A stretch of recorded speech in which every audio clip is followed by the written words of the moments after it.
in the snow. Well, look at this. I finally figured out how to get the camera angles exactly as I needed them. So I hope that you are seeing a beautiful picture before you. Let's check the music.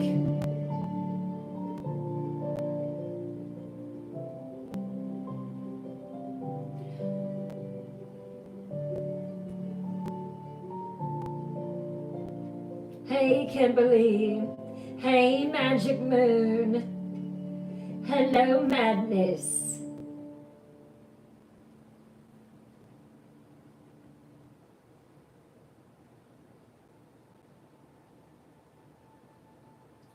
Are you ready for Blood in the Snow tonight? Let me know in the comments. Hello, legend of the 80s. Always good to see you.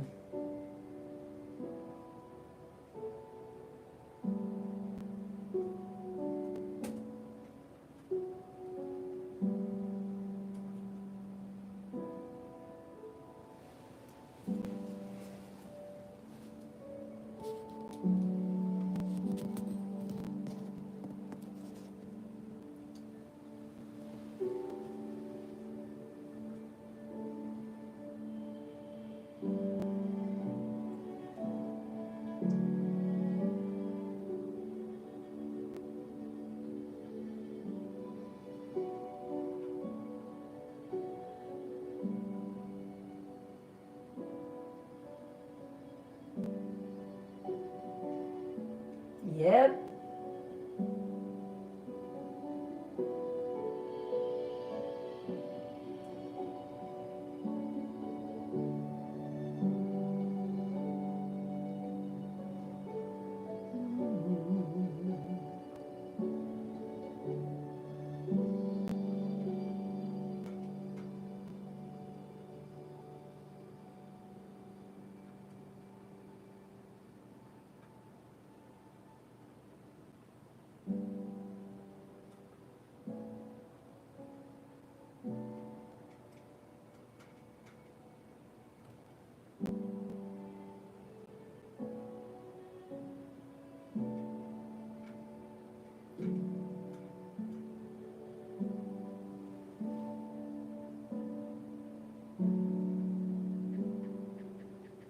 Music good?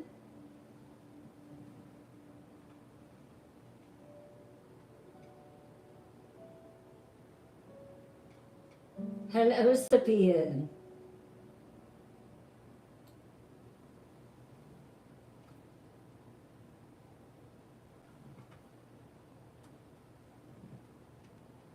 Perfecto. Good.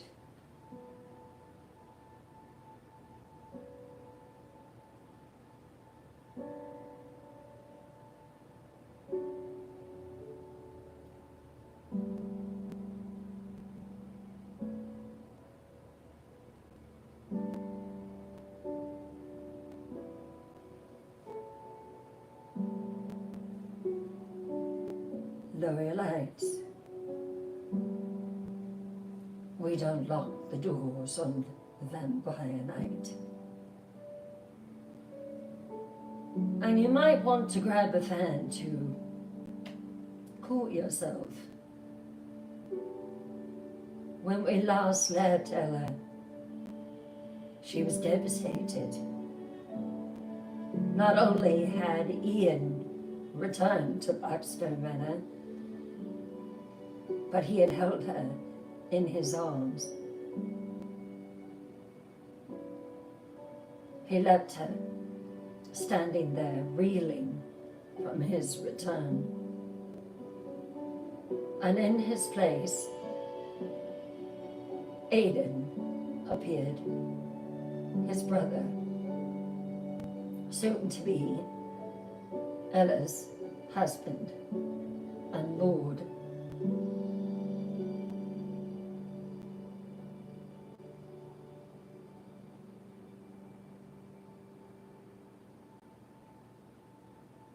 First person, Ella snow.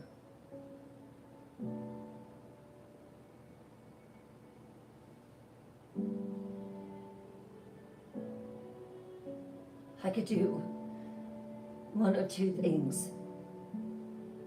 I could stay and be subject to Aiden Blackstone, or I could leave. I could run and never return.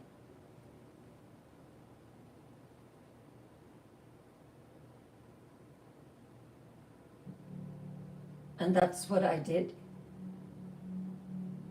I ran. I didn't think, I didn't stop. I just ran. The corridors blurred past me in shadow and gold. The manor's voice echoing in the walls behind me. It whispered my name.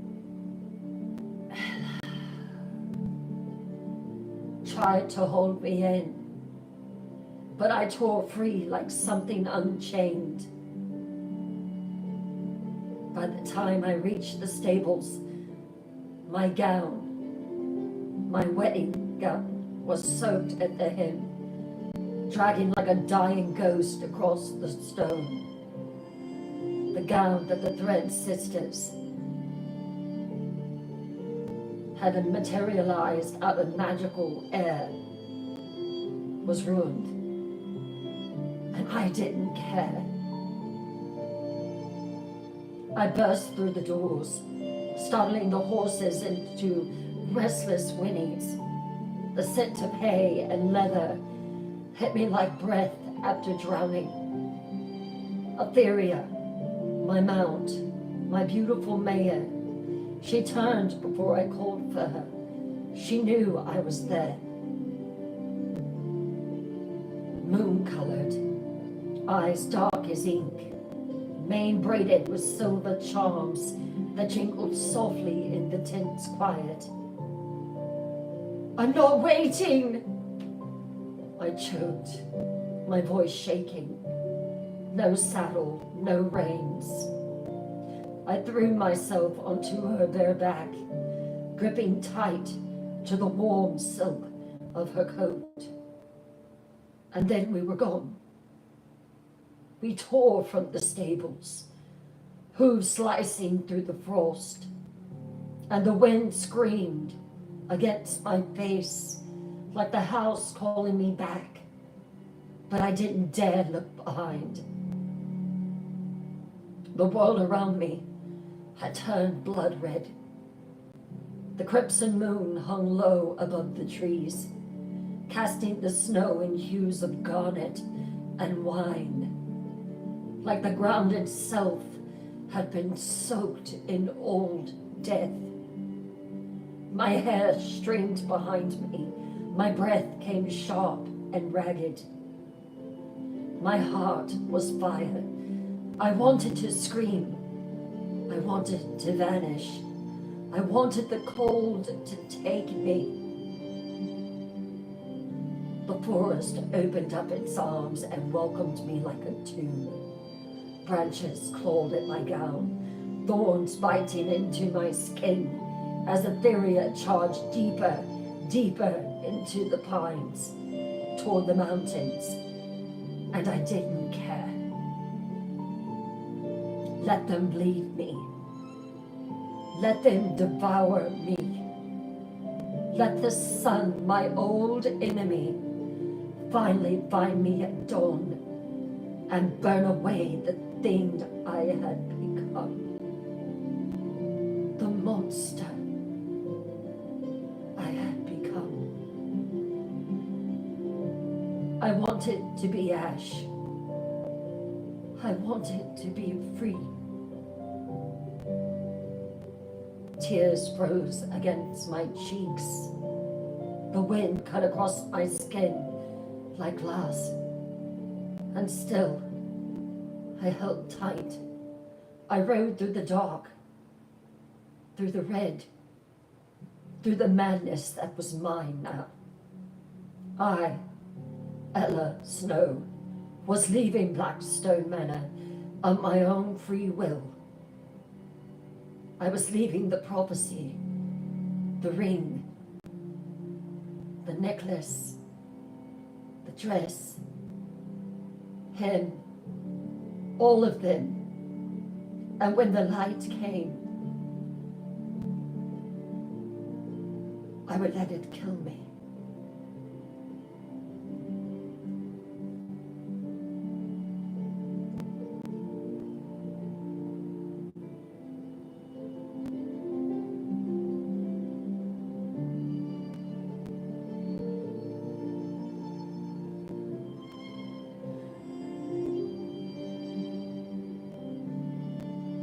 The word reached Aiden just after midnight. Whispers carried from the outer hall, frantic and trembling. She's gone! At first, Aiden said nothing. He stood in the center of the great hall, his back to the hearth, shadows dancing up the carved stone behind him. His hands were clasped loosely at his back, still, cold, listening. A long breath passed, and then another. Then the goblet of blood that he held in his hand shattered. Red wine streaked across the floor like spilled blood. The flames in the hearth flared high, snarling against the stone. Aiden turned slowly. His silver eyes burned like polished blades. Where is she? The servant trembled in Aiden's presence. We don't know, my lord. She's not in her rooms, not in the east wing. Another servant spoke up. Her mayor's gone. How long? An hour? Perhaps 2? She has been gone from Blackstone Manor for over 2 hours, and you're just coming to me. His voice struck the walls like a thunderclap. The room fell silent. Then he moved. Fast. Too fast. Within seconds, he was at the front gates of Blackstone Manor. The doors flung open to a sky churning with storm clouds and bloodlight. He lifted his arms to the wind and spoke in a single command. Find her! The sky answered. The trees howled. The storm awakened. Thunder cracked through the mountains, splitting the stillness like bone. A wind unlike any wind tore through the valley, sharp, sentient, hungry. It raced across the snow, curling through branches, sliding into cracks in the earth. The wolves at Blackstone began to howl, first one, then many, until the night was alive with the sound of teeth and fury. Vampires launched into the sky, black streaks slicing through clouds, their eyes glowing red with the command of their master. Aiden's command. Bring her back. He hissed, stepping into the storm. His cloak whipped behind him like the shadow of a god enraged. Alive, breathing, bleeding, if you must. He clenched his jaw and the ground beneath his feet cracked. She thinks she can run from me? He raised his voice to the wind, to the wolves, to the things that crawled beneath Blackstone's ancient floorboards. Bring her home. And with that, the sky opened and a tempest was born.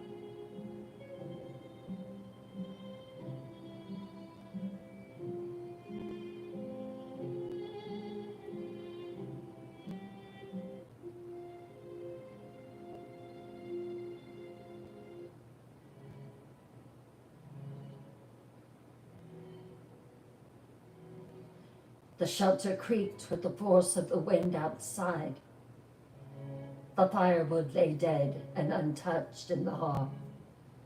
Etheria pawed the ground outside as Ella ran toward the shelter. In the distance, the howling growing louder, closer. I curled tighter, my heart wild in my chest, preparing for something feral to burst through the trees. I went in the shelter. It was old, dilapidated, looking as if it would cave in at any moment.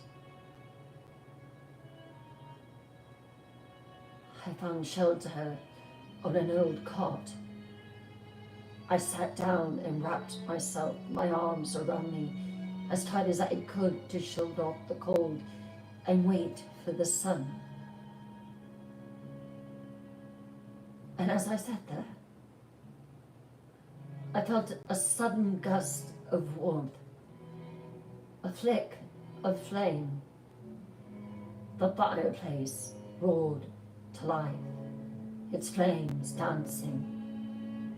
I gasped, blinking against the instant golden heat.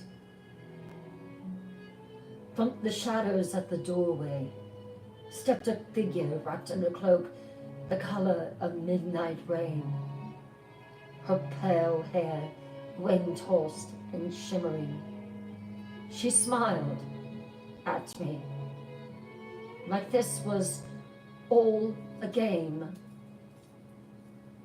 Ah, there you are. It was nearer. Her voice was light, amused, utterly unaffected by the storm outside or the panic freezing my veins. She stepped fully into the shelter, her boots silent on the wood, her eyes glowing faintly violet in the firelight. With a wave of her hand, the walls stopped creaking, the wind vanished, the howling gone, as if it had never existed.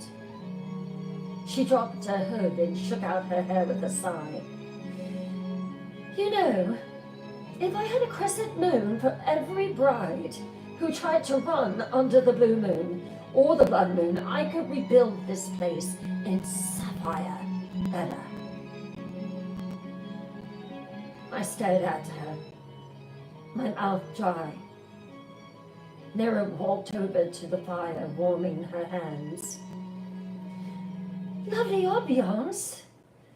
A bit bleak, but cozy in that post-apocalyptic chic kind of way.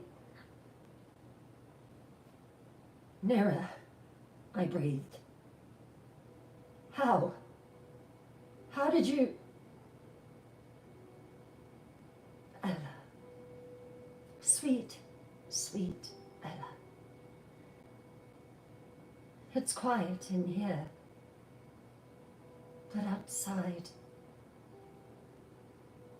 Aiden has launched the clans, the wolves, the wind,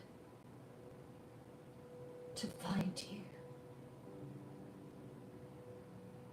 You can't run from this, Ella. You just can't.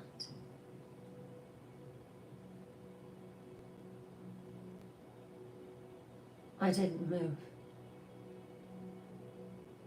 You can't run from the crimson moon. It knows you, Ella. It's branded you. She stepped closer, her voice gentler.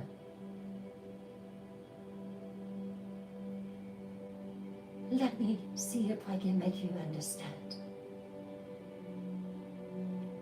It's not just a wedding. It's a binding. The moon sees you now. The house fills you. The land echoes you. I felt my throat tighten. I had to get away, I whispered. I know, she said kindly. And you did. For a moment. Nera crouched in front of me, her face eye level with mine. Suddenly serious beneath the lightness. But here's the truth. It doesn't matter where you go. The moon marks those it chooses. You could bury yourself in salt and shadow, and it would still find your heartbeat in the dark. My breath hitched.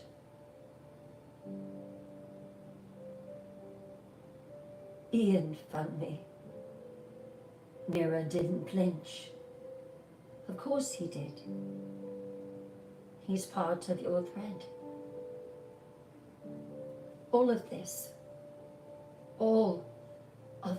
Ella, is part of your thread. Me, Seraphina, all of it, Aiden, it's all part of your thread.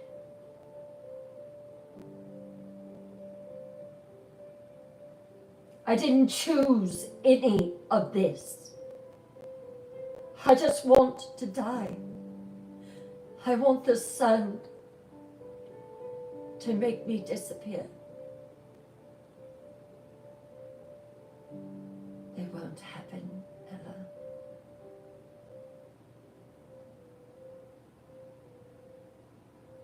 No one chooses this. The flames popped loudly behind her. But we don't always get to choose how we're tied. Only how we pull on the thread. I stared into Nera's eyes, those strange, knowing eyes. And I didn't see pity. I saw power, and maybe even a little hope. Come back with me, of your own free will. You don't want them to find you, Ella.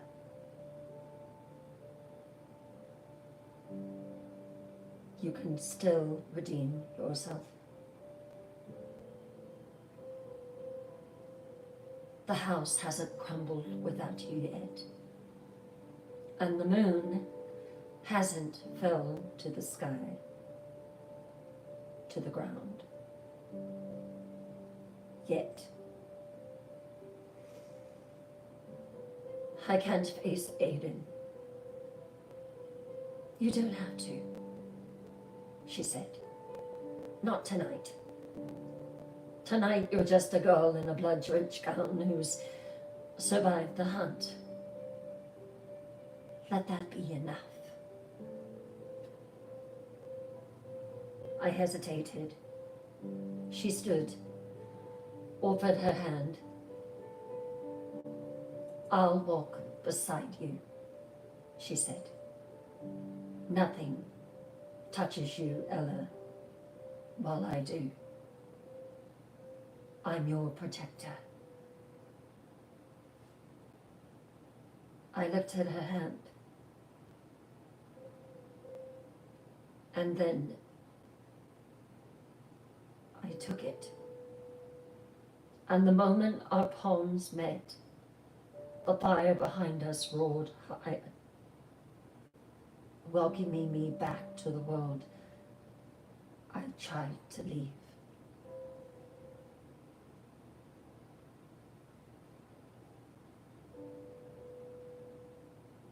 Atheria came to me. I mounted her. Nera jumped on the back. We took off through the pines, through the woods, away from the mountains. The storm broke just as the gates of Blackstone Manor appeared beyond the trees. Snow whipped sideways, torn by wind that shrieked my name. Have you ever heard your name called on the wind? It's a terrible thing. Howling like 1,000 voices trapped beneath ice. Nera hopped down, calm as ever. Her cloak snapped around her like a second shadow. But even Nera could feel it now. As we neared the gates, I could see the torches. The air had shifted. The magic had turned. My cloak clung to my soaked gown, the fabric stained by wind and ash, my body trembling. But I kept my eyes fixed ahead. Nera was wrong. It was time to face my punishment. The gates opened before us.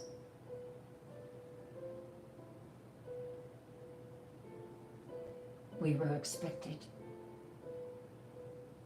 Torches flared along the long corridor of the courtyard, each flame burning to life as Nera and I passed. The stones glistened wet beneath my feet. The wind howled.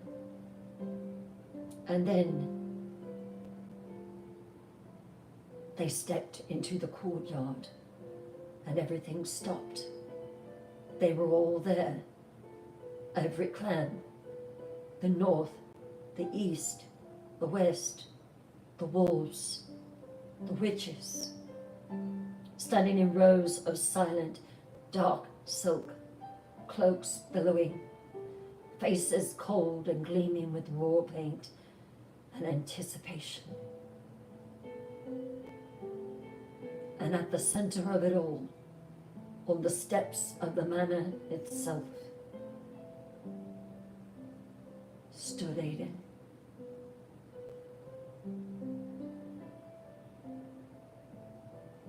His cloak was black as pitch, lined with blood-red silk. He looked darker and sharper than he ever had before. And his eyes, glacial, glorious, murderous. He did not blink.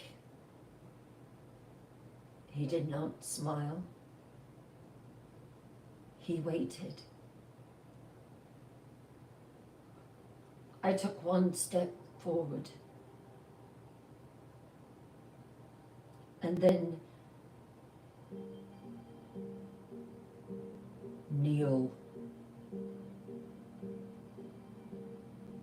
Aiden's voice shattered the silence like a thunder cracking over bone. I froze. Nira reached out subtly just to whisper a magic at my wrist, but I didn't move. Not yet. Aiden descended the steps, each one slower than the last. The torches dimmed. The wind circled.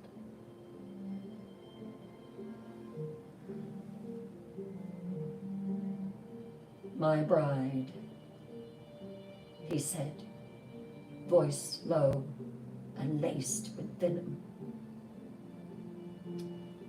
Decided to flee into the night under the crimson moon. Foolish, foolish girl. He turned so all the clans could see him, his presence blinding in its ferocity. She fled. She defied her place, her oath.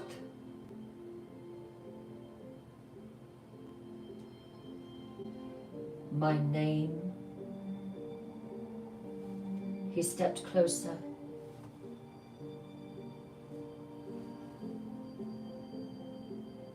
And yet,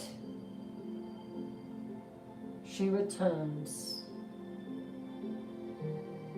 The clans did not cheer. They watched in breathless anticipation, fangs bared.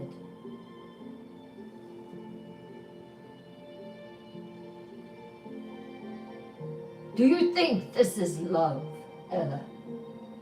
Aiden hissed. Do you think this is a game? I raised storms to find you. I called wolves. I bled the sky. He stopped before me, and now his voice was quiet, which made it far more terrifying to me.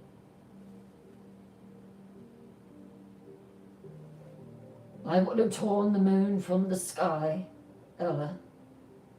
I would have burned every village from here to the sea, man, woman, boy, girl, to find you. He leaned close, so only I could hear.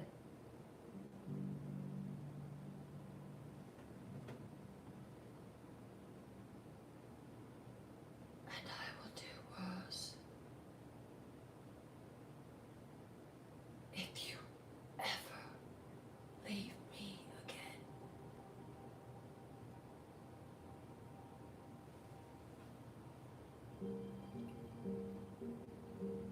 He turned to Nira.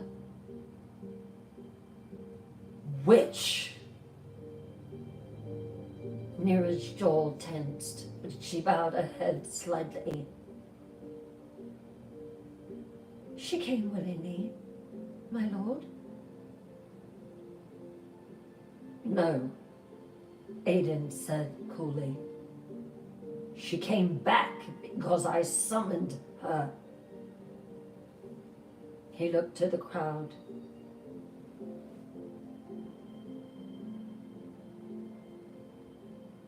And now, she will be punished before the clans, as is the right of her station. The wind kicked up again, but not from nature. It came from Aiden's wrath. and every torch blazed higher. The courtyard held its breath, as did I. I stood alone now in the center of the circle, surrounded by the assembled clans, and more that had arrived, hundreds of them, pale faces and red eyes, glimmering silks and glistening fangs. The wolves were silent. The witches watched with blank expressions. And Aidan, he stepped down from the steps slowly. He took off his cloak, trailing it in the snow like oil in water. In his right hand, he held a cold object of obsidian leather laced with runes. It hissed with every moment, alive, a whip, not of this world, not a mercy.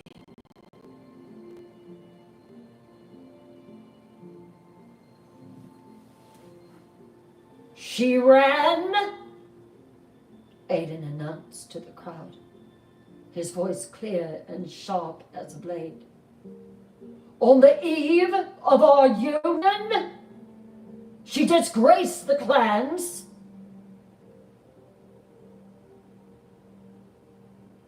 And she embarrassed me.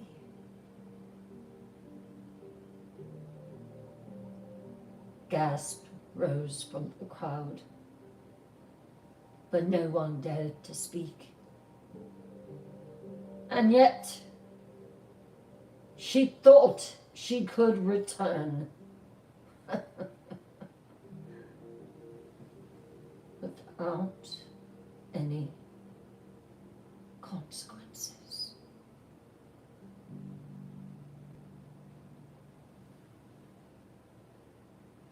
He stopped a few feet from me. Seize her.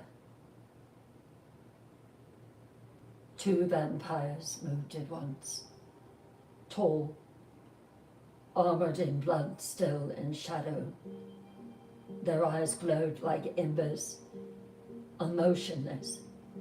I tried to step back, but their hands clamped down, one to each arm. They forced me to my knees. Not the first time that my knees were forced into the snow. I remember a night, months ago, where I surrendered to the snow. And now the snow swallowed my legs. My breath hitched. The cold bit into my skin. Aidan stared down at me like I was a thing, a possession with a scratch that needed correcting. Opened the back of her gown, he hissed. One of the vampires grinned, revealing a long, hooked nail. And with a single slash of that nail, the gown split down my back, the fabric fluttering open like a dying petal.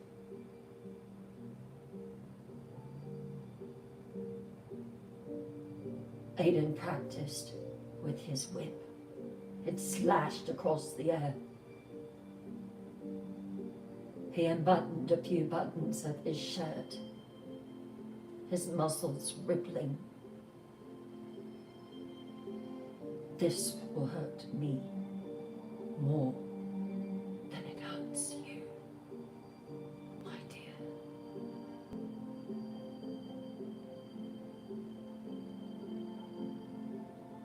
My pale skin was bared to the moonlight, to the wind,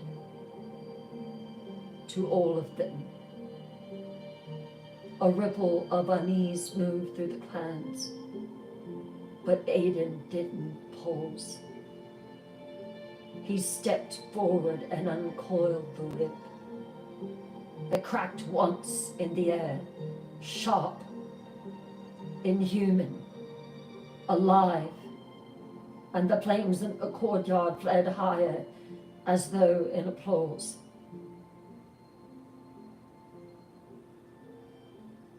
He wanted me to cry out. He wanted me to beg. I bowed my head, and Aidan raised his hand. Let this be a lesson to all who dare to disobey me. The whip came down. Crack! The sound echoed like thunder.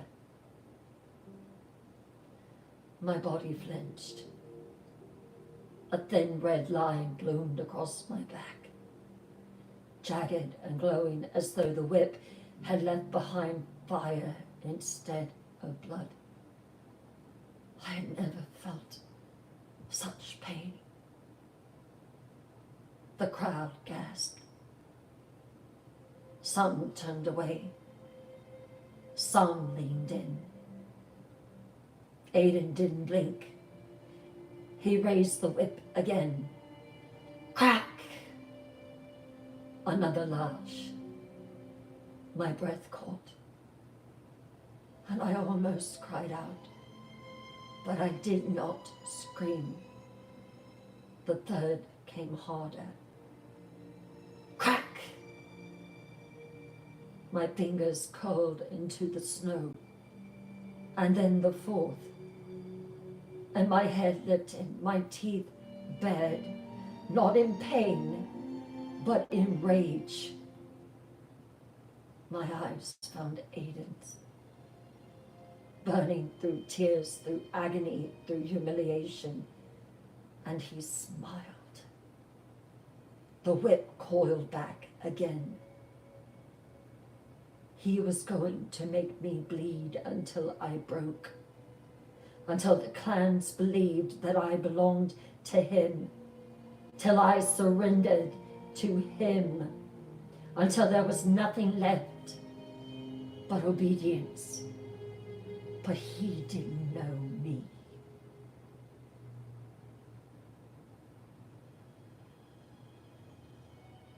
The courtyard was silent, except for the sound of the whip as he delivered 5 more debilitating blows to my back.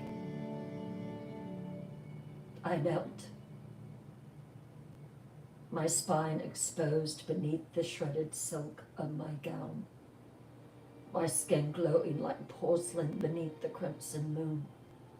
Blood had begun to trace crooked lines down my back, sharp, glistening red against white. But I kept my chin high. Crack! The next slash. A shudder passed through the crowd. Even the wolves whimpered low. Crack! Another lash. My hands were fisted in the snow, nails clawing into the frozen earth. But I never screamed. I never begged, and I never broke. Crack! Another lash. My body rocked with the force of this one, my breath catching for a single agonizing second. And then, crack.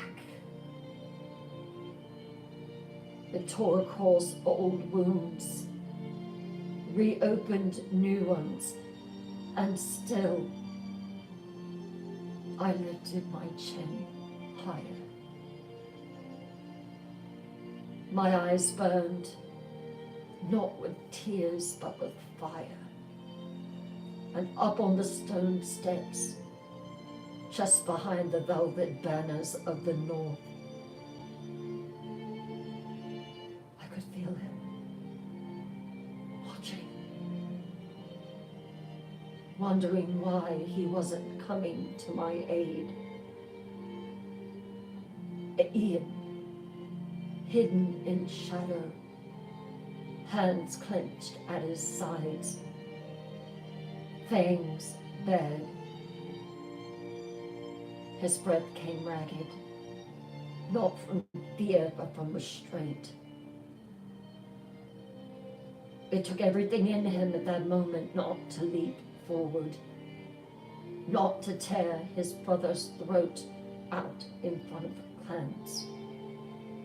But he knew, and I understood that. I could hear his thoughts. If he interfered, Aiden wouldn't stop beating me. He'd kill me. So Ian stood still, and he listened to every lash, to every ragged breath that I took, to the sickening sound of leather tearing ivory flesh. He flinched at each one. He bled for me silently, because even in shadow,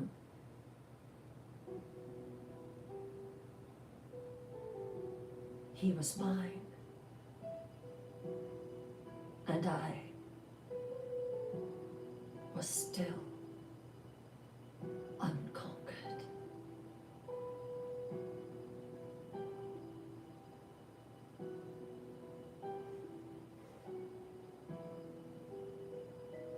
The air was thick with silence. Even the wind had stilled. Blood darkened the snow beneath my knees. My breathing was shallow. My fingers trembled against the frozen ground. And still, I held my head high. Aiden stood above me, the whip coiled once more in his hand, his chest heaving with a storm not yet spent. But the spectacle was over. The crowd had seen. The clans had witnessed. Now came the performance's final act. Release her! Aiden snapped. The two vampires obeyed instantly. They let me go, not gently, but like I was a doll they were finished playing with. I would remember them, their laughter, their glee, as I bled into the snow. I memorized their scent. They would pay.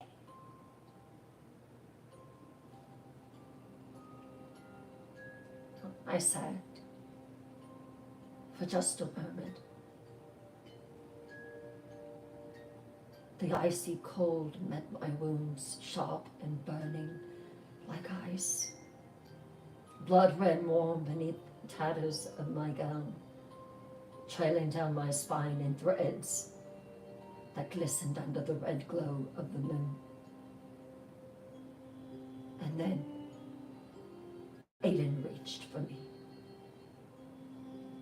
He seized my arm and yanked me to my feet. My knees nearly buckled. A strangled sound caught in my throat, pain so sharp it stole the breath from my lungs. What was that? Ella? A cry of surrender.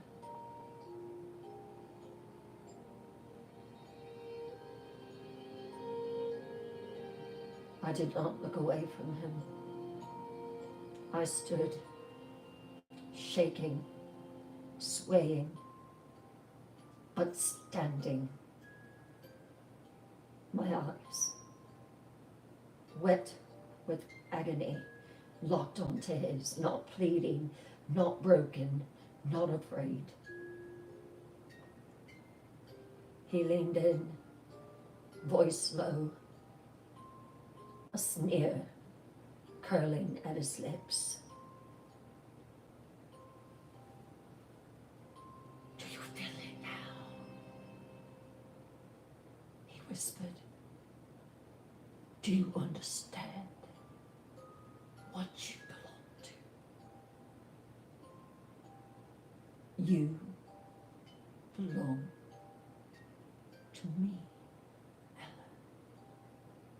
And you always will. Don't fight me. Surrender."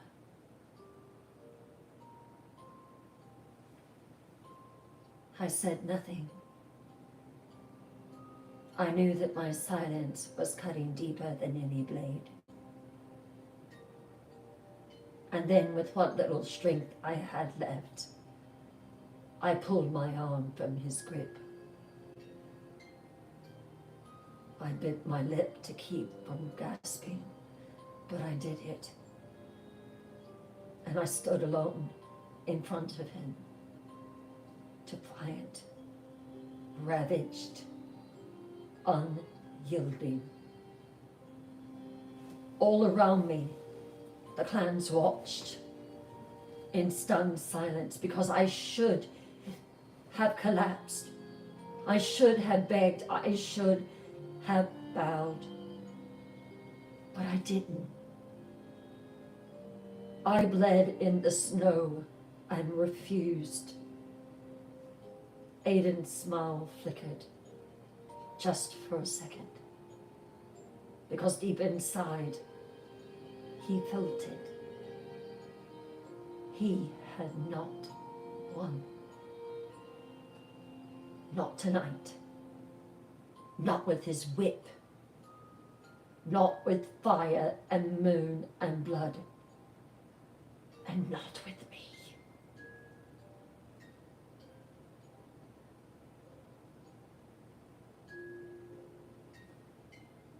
I stood in the center of the courtyard, every inch of my body trembling beneath the ruin of my wedding gown. My back a canvas of lash marks, bleeding and open beneath the crimson moon.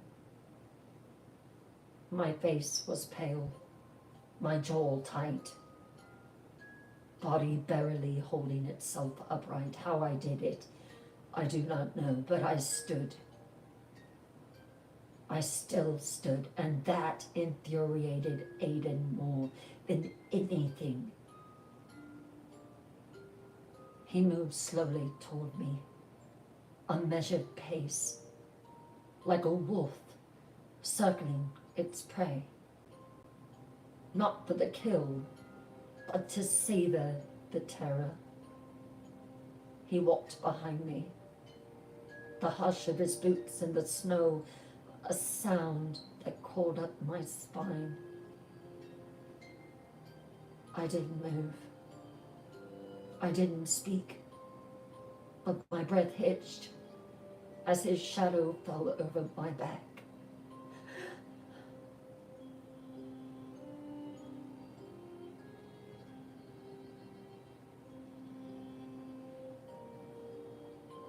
Ella, Ella, Ella, Ella. Still so proud, he murmured, loud enough for every creature in the courtyard to hear. Even now. But they know who rules you. I turned and looked at the clans.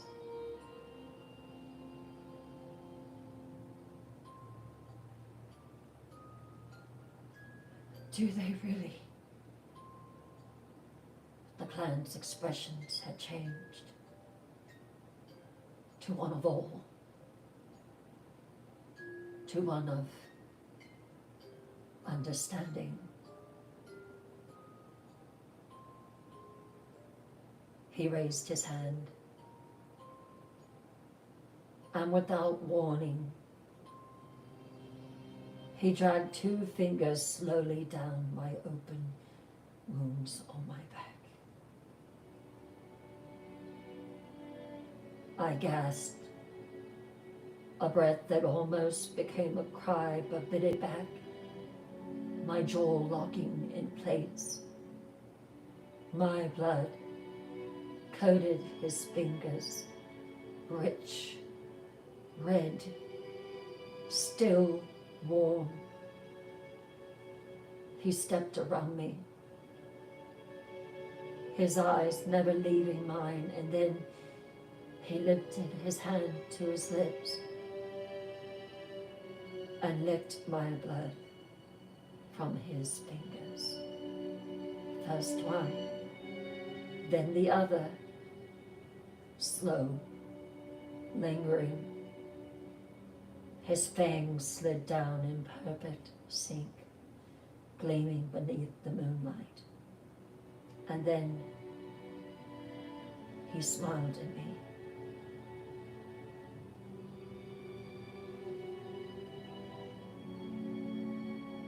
Delicious. He purred, my moonflower.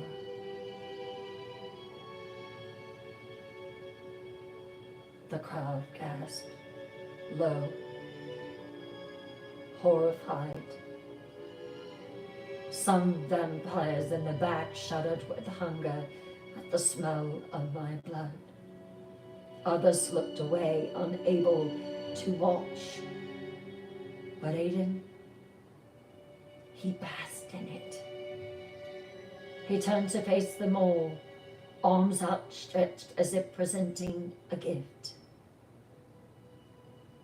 You see now, he said, voice rising, rich with triumph and menace. What I claim is no simple bride. She is flame. She is fury. And she is mine. He turned back to me. I was trembling but not falling. And now she wears her obedience for all to see. His voice darkened into something intimate, uncool, and blunted. I stood, shaking, barely upright, blood dripping down my spine in slow streams, soaking the torn silk that clung to my ribs. And Aiden, he basked in it. His lips still glistened with my blood, and with every breath he took, his chest heaved, not with rage now, but with hunger. He leaned in close to me.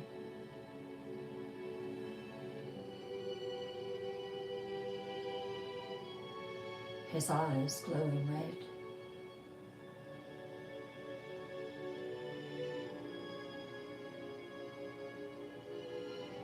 You excite me, Ella. His voice was hard, hoarse and sharp, eyes glowing, that only came when the beast within him stirred.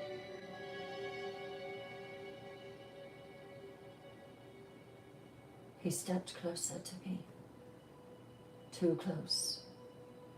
Then he seized my face, one hand at my jaw, the other gripping the small of my back, where my wounds still wept. I winced. Barely, but he saw it. He saw it, and he smiled. You defied me. He lowered his fingers, covered in my blood, to my lips. My lips trembled as he painted them with my blood. Slow, almost tender, as if he was anointing me. And then he crushed his mouth on mine, hard. It wasn't a kiss. It was a conquest, bruising, breathless, violent in its reverence. I could taste it. So that's what my blood tastes like. Warm and thick on his tongue, on my lips, between our teeth. I tried to turn away, but his grip only tightened, and when he finally pulled back, just inches from my face, both of us panting, his expression had shifted. He was euphoric. A vampire who had tasted blood and wanted more. I love it, he whispered. His lips brushed mine again. Just the edge. This isn't over, Ella. His voice dropped, poisonous and sweet. I will beat you raw.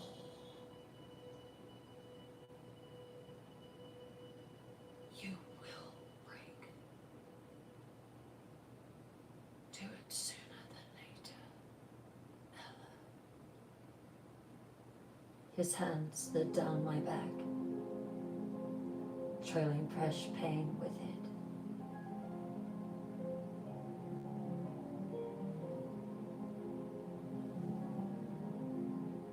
You will surrender to me.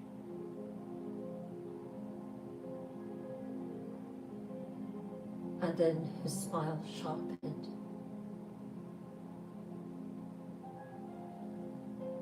And I promise you this.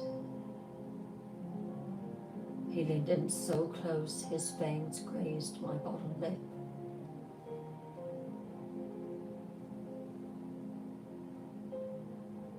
You will beg me for it.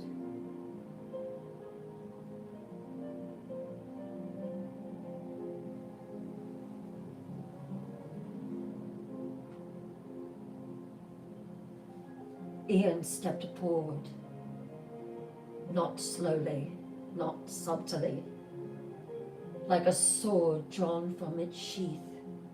He moved down the first step, eyes locked on Aiden, every muscle coiled, every heartbeat roaring in his ears. His cloak flared behind him like the wings of a fallen angel, black and sharp and terrible. The crowd turned. Some gasped, some reached instinctively for blades because they knew it. They felt it. The storm had found its name.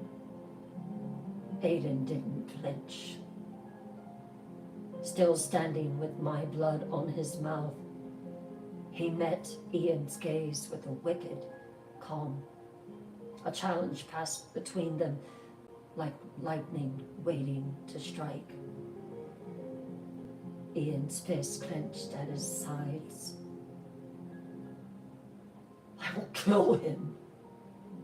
His voice was a growl, low, trembling, absolute.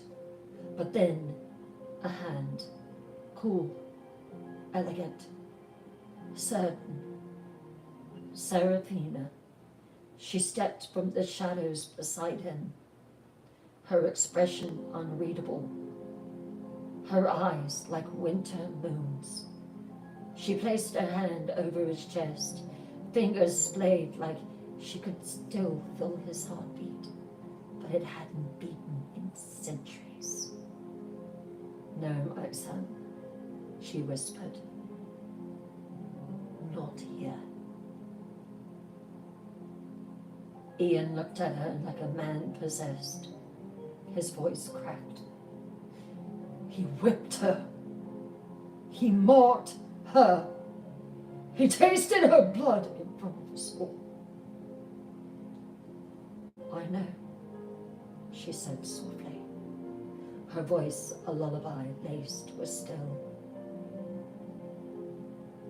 A pause, and then she said, quiet but deadly, not yet.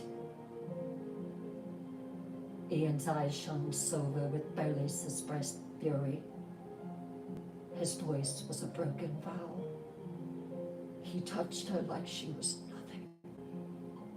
Seraphina's gaze turned toward the altar, toward her other son.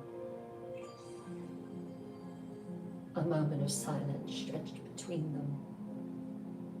Then she leaned in. Bide your time, my son. Let the clans cheer. Let the world call him Lord.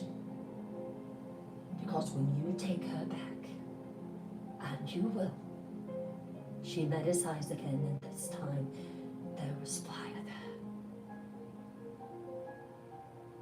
Make sure they call you God.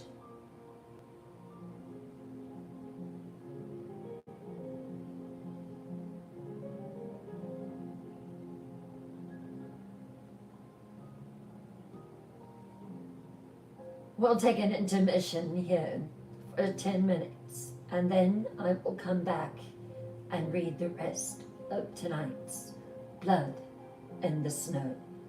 I hope that you are enjoying it.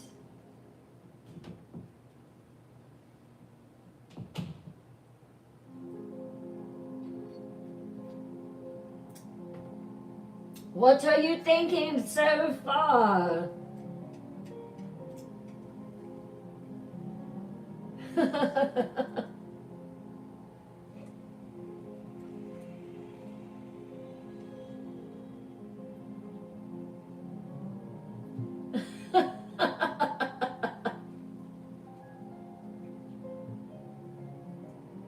Oh, thank you, James. Thank you.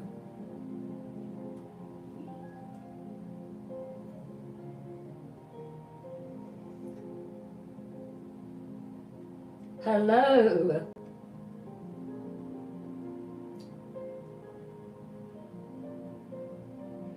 Ian was going to rip Aiden's head off until his mother stepped in, telling him to bide his time.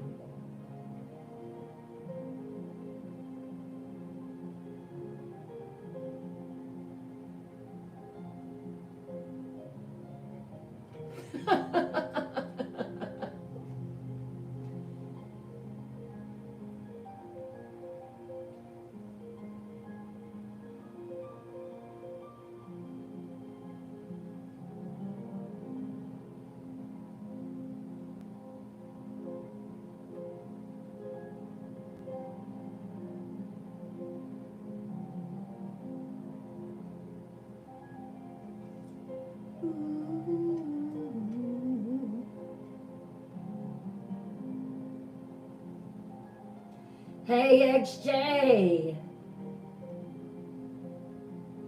Hey, Pom Mom. Hey, Sherry.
So what do you think? What do you think? How do you change characters that you love?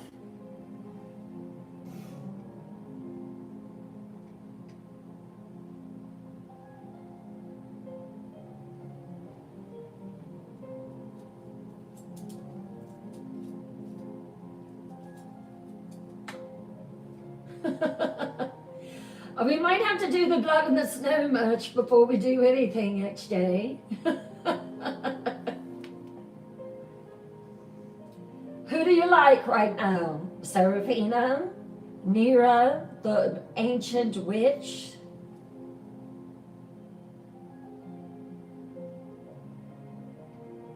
Oh, Lulu, I can't wait to do it either.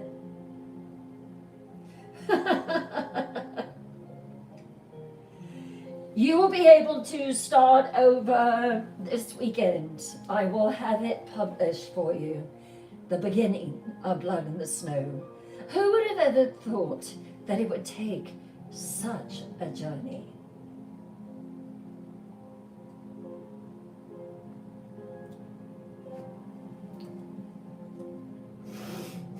Hey, Penny. Hey, Ray Ray. You know, she is. Hey, Ruby. Hey, Rosie. How are you? Nera is amazing, but she's powerful. And I think that Ella is really just beginning to notice that.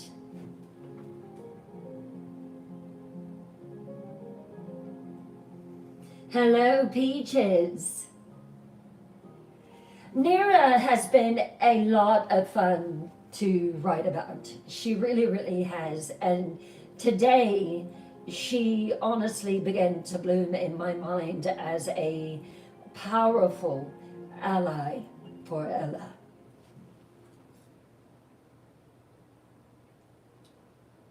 Give it time, Marilyn, and welcome. Martha, hello. It's a good journey. It is.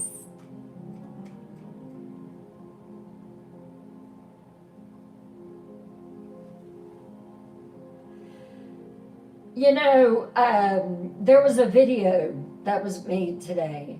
I believe, was it Kimmy? I think it was Kimmy's video. And all the videos that everyone has made, I have 3 spectacular ladies that make these videos along with me. And they have the vision for what these characters are. XJ, Julie, Kimmy, the characters. That is exactly how I see them in my mind. So this has just really blossomed into something that is just beautiful, absolutely beautiful. Peaches, you haven't found me on your YouTube.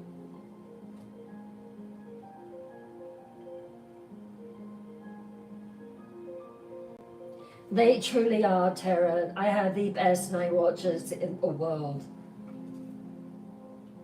And one of my beautiful night watchers graced me with a purple crown today and the jewels to go along with it. So now my purple ensemble is complete. I cannot wait to wear it. Thank you, Melanie.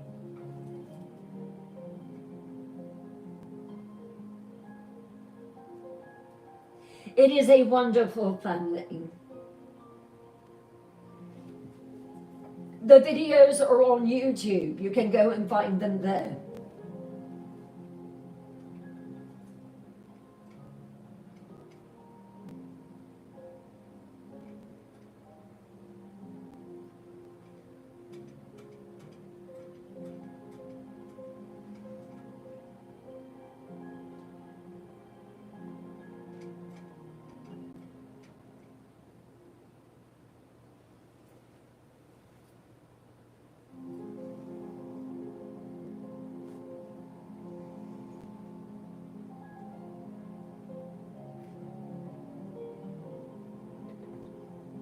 what will happen next?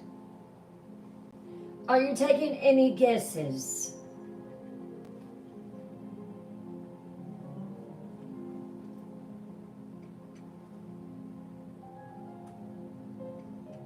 Thank you, Melinda.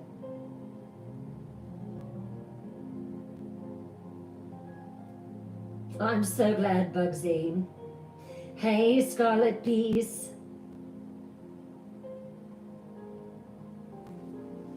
So, we are trying to climb the mountain that is YouTube and Facebook.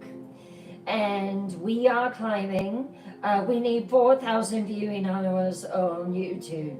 How are you going to do that? By watching Blood in the Snow, by watching the lives that are posted every night and become available the next day. We are currently over 1,000 viewing hours. Now we need subscribers, and I really need you as my community, as my Night Dweller family, to join YouTube as a subscriber. Currently, I think there is 237, and in a month, that's pretty good, but I need 1,000. In order to go worldwide, I will need 1,000 subscribers. It's free. So, if you will please just log in for just a couple minutes and go and subscribe to Twisted Tales Live, it will help us out a lot.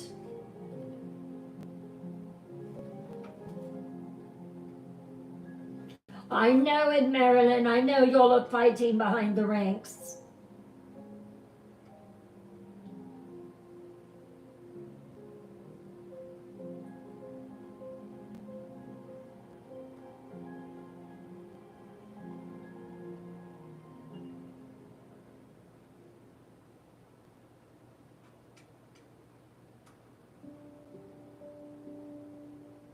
Hello, Don Juan.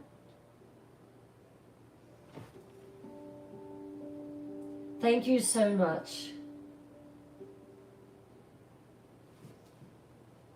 Has it been 10 minutes? I need to put a timer on from now on.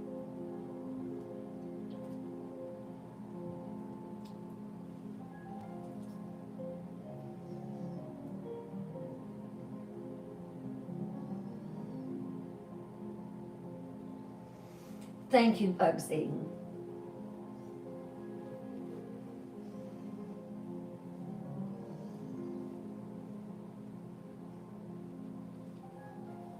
All right. I'm so glad you like it. So glad you like it, Tara. Oh, okay. Well, then we have some time.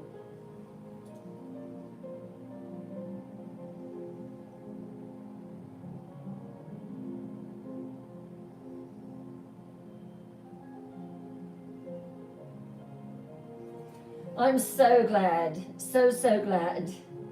I was sitting there today and I was just thinking, and I'd come up with this scene and I would be like, oh, I would just start typing away.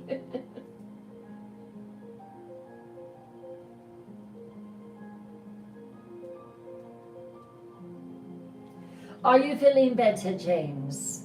I hope so.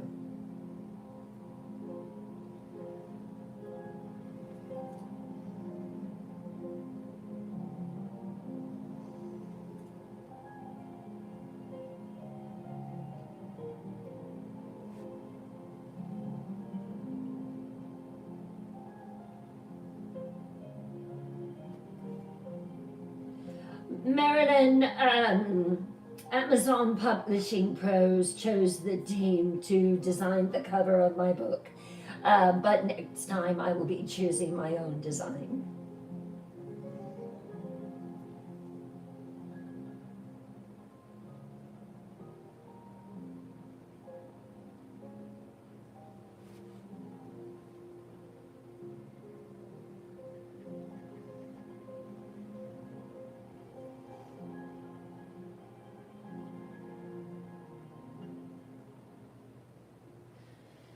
My stomach is feeling a bit achy tonight, so I'm just going to sit down and just relax. I hope that everyone understands.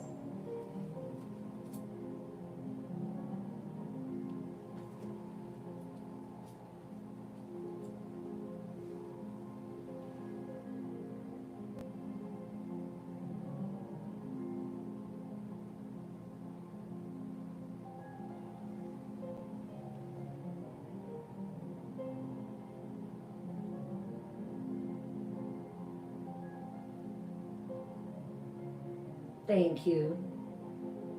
Hello, Cressy. How are you?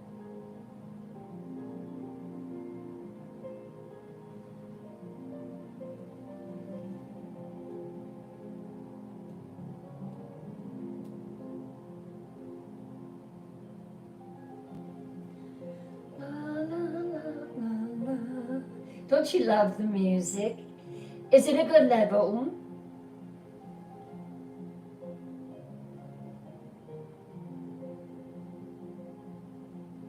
Hello, John Kane, and welcome.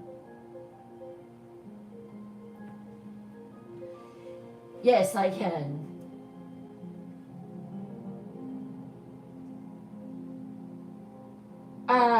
Just a warning for my YouTubers, you might have to move over to TikTok or Facebook because apparently I have a low battery on my YouTube camera and I thought it was completely charged. So just a heads up.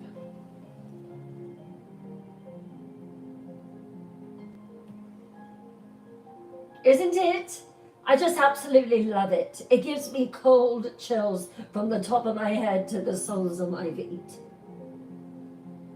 I know, Penny. It's just, I don't know if it's just allergies or pollen.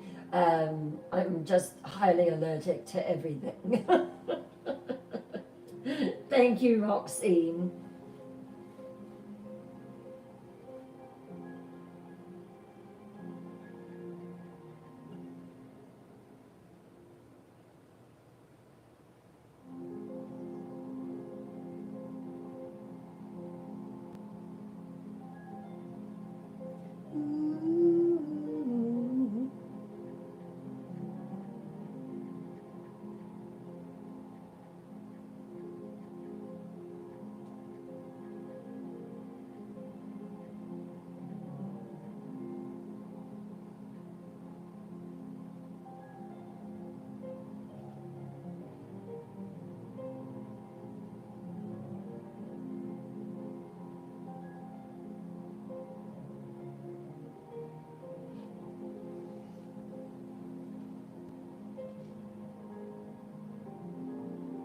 Oh, thank you, James.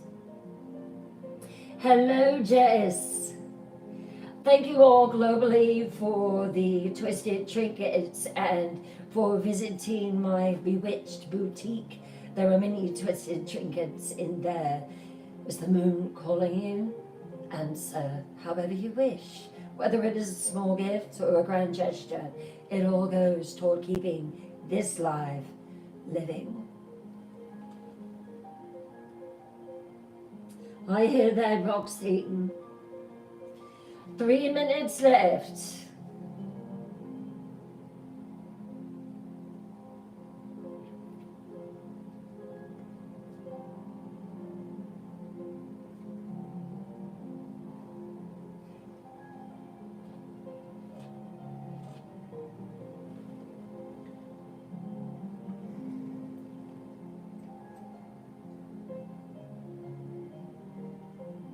Yes, truth positive, absolutely.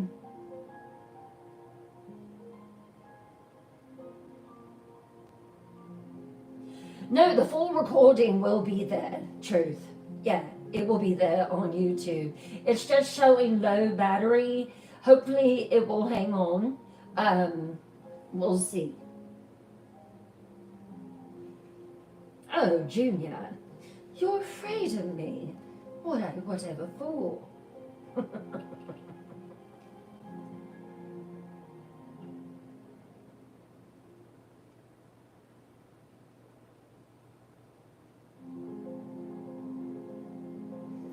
You're all mad at him right now. Oh, Ian, how could you blow it? You know, Aiden was challenging him over Ella's head. He was challenging him. He wanted him to step out. He really did.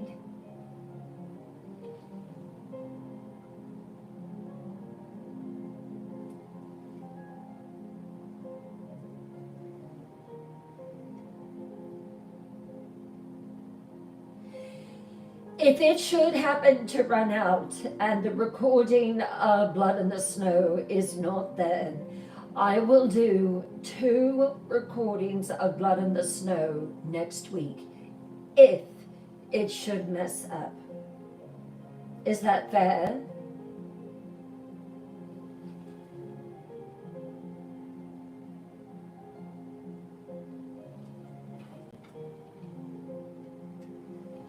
We shall see.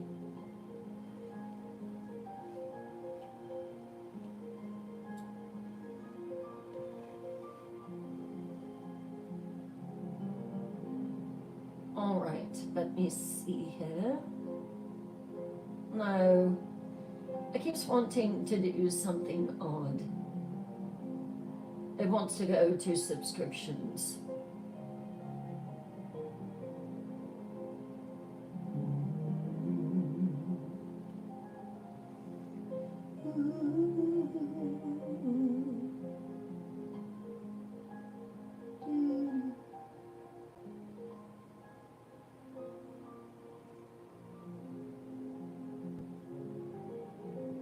Hello, rotting savior. New goal set.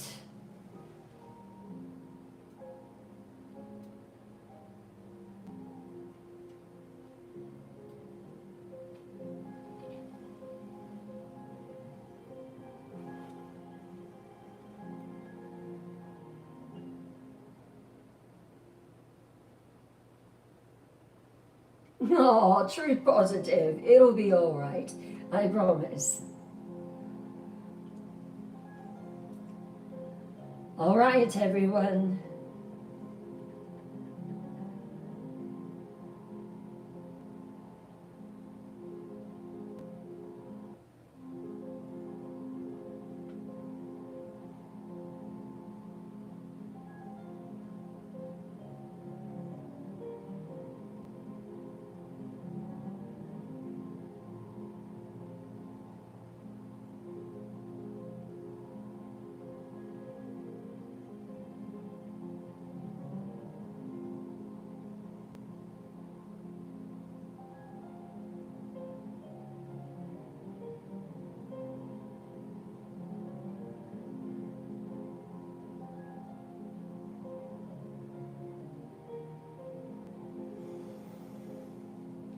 Lower your lights. Breathe.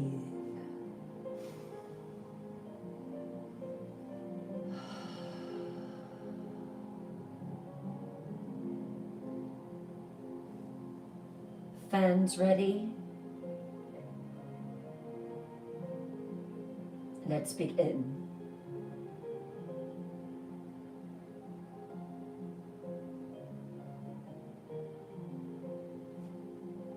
This isn't over, Ian whispered to Seraphina. Seraphina's voice was cold glass. No, Ian, it's only the beginning. And together they stood in the shadows, the mother, the son, the storm, waiting its turn.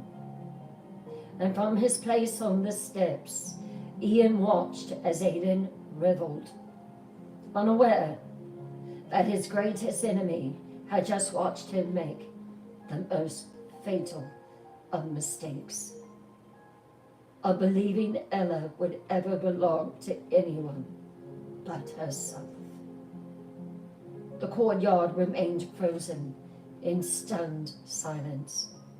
Not a sound from the wolves, not a breath from the witches, Not a word from the clans. Even the wind held its tongue. Ella stood like a ruined statue, blood running in crimson rivers down her back, her gown hanging in shredded folds, but her beautiful chin was held high. Her body swaying slightly with exhaustion. And Aiden turned to the crowd and smiled, that terrible, radiant smile. The whip hung limp in his hand now, its work complete. His silver blue eyes gleamed with satisfaction, with possession, with the kind of madness that only kings crowned in blood know. Let it be known, he called, his voice ringing across the stones, the hills, the mountains, the sky, commanding, unchallenged and lethal. The wedding will proceed as planned. A murmur of disbelief rippled through the crowd. Aiden stepped beside Ella, placing a hand gently, mockingly, on a torn shoulder that the whip had reached. She didn't flinch, though pain knifed through her spine. She just stared ahead, unblinking. On the next eve, Aiden purred, Blackstone will welcome its queen. He turned to the vampires, guarding the perimeter, his hand still on her skin possessively. Return her to her quarters. The order dropped like a blade into the silence. 2 vampires moved forward, silent, swift, sniffing her blood. Ella's legs trembled beneath her, but she didn't fall. Not yet. Not for him. Dress her wounds, Aiden added, his voice low and dangerous. But leave the marks. She is to wear them at the altar tomorrow night. Gasp hissed through the crowd. Clans stunned, witches still, even wolves backing away from the brazier fire with unease. Aiden's gaze swept over them all. Let none forget here tonight what disobedience looks like. He looked at Ella, bruised, bleeding, and breathless, and whispered loud enough for her and every soul present to hear. And what devotion tastes like. Then he turned, cloak flaring, and strode back into the manor. The silence lingered as the vampires gently lifted Ella from the snow. There was admiration in their gazes now, her blood dripping slowly onto the white stone, the shredded edges of her gown fluttering in the icy wind. She was broken, but she did not cry. She did not plead. She simply breathed. And Aiden, standing just inside the hall of Blackstone, turned, pivoted on a hill, took one long look at her and what he'd done, and smiled. Not kindly, but with cruel satisfaction. Then he turned slightly, lifting his voice just enough for all to hear. We have a problem, don't we? Thread sisters, come forward. The three witches emerged from the edge of the gathering, hooded, robed in silver black, hands folded, faces unreadable. They bowed low to him. "Prepare her for the wedding," he said, his voice cut in the air like a cold wind through a dead forest. A murmur rippled through the crowd. "My bride, she'll need a new gown now." He turned to glance over his shoulder at Ella, who stood trembling in the arms of the guards, blood trailing down her spine like a vow made in flesh. He smirked. "Not black. I like her in red. I've seen enough of her in it tonight."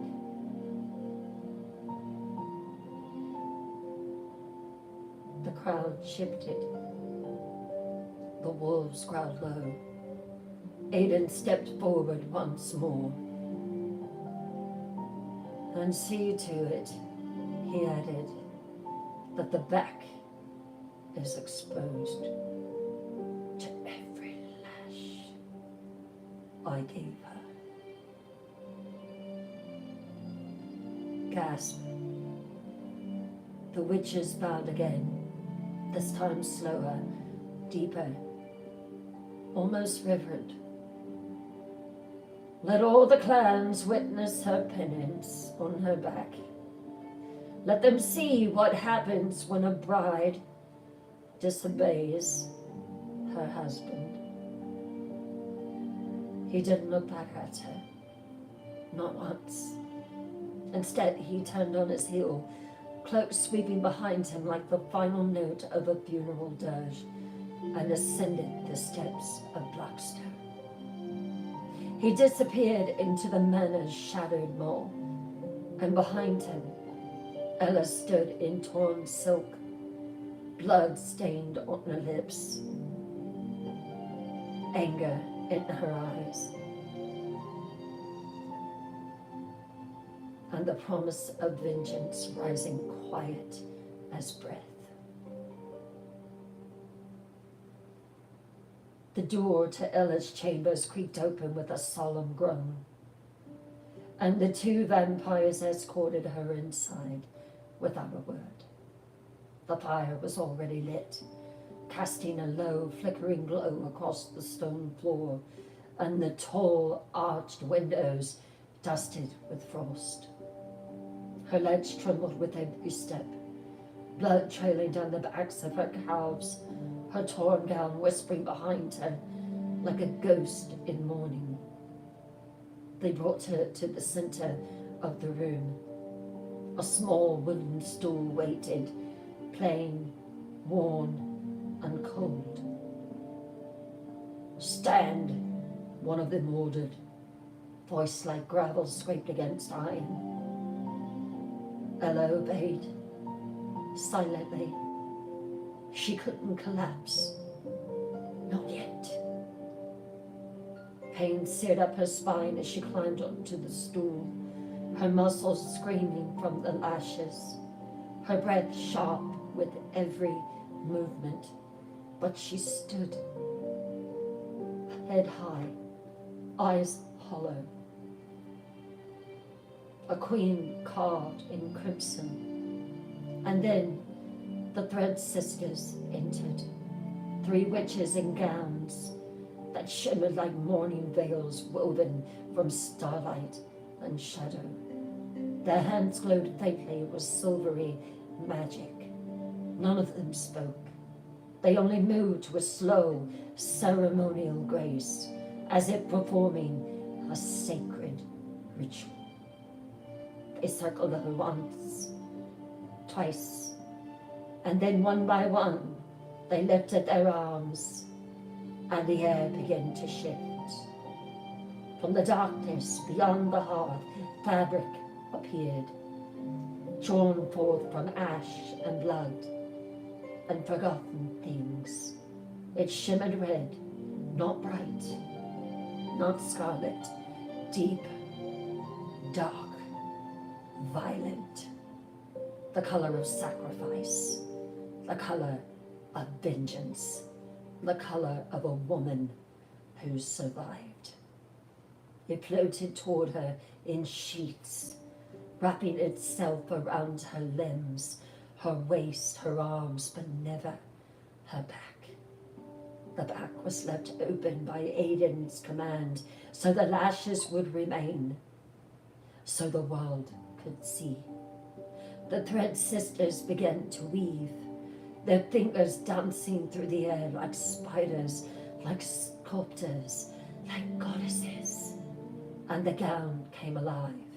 Layers of crimson silk floated over her hips in waves like wine spilling across marble. The bodice, fitted and high-necked, clung to her form like armor, etched with gold thread in swirling ancient seagulls, binding, protective, and damning.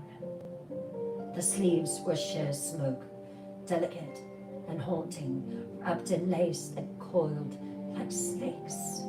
The skirt flew long behind her, trailing like spilled fire, and her back, bare, wounded, on display, was framed in a perfect crescent of gold-threaded embroidery.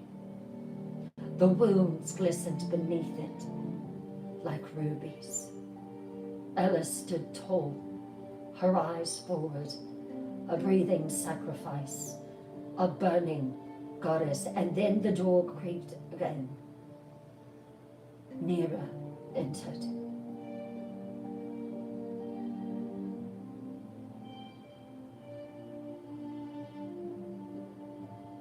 The Thread Sisters didn't pause in their work, still circling Ella in silence, the red fabric rising and falling with every flick of their fingers.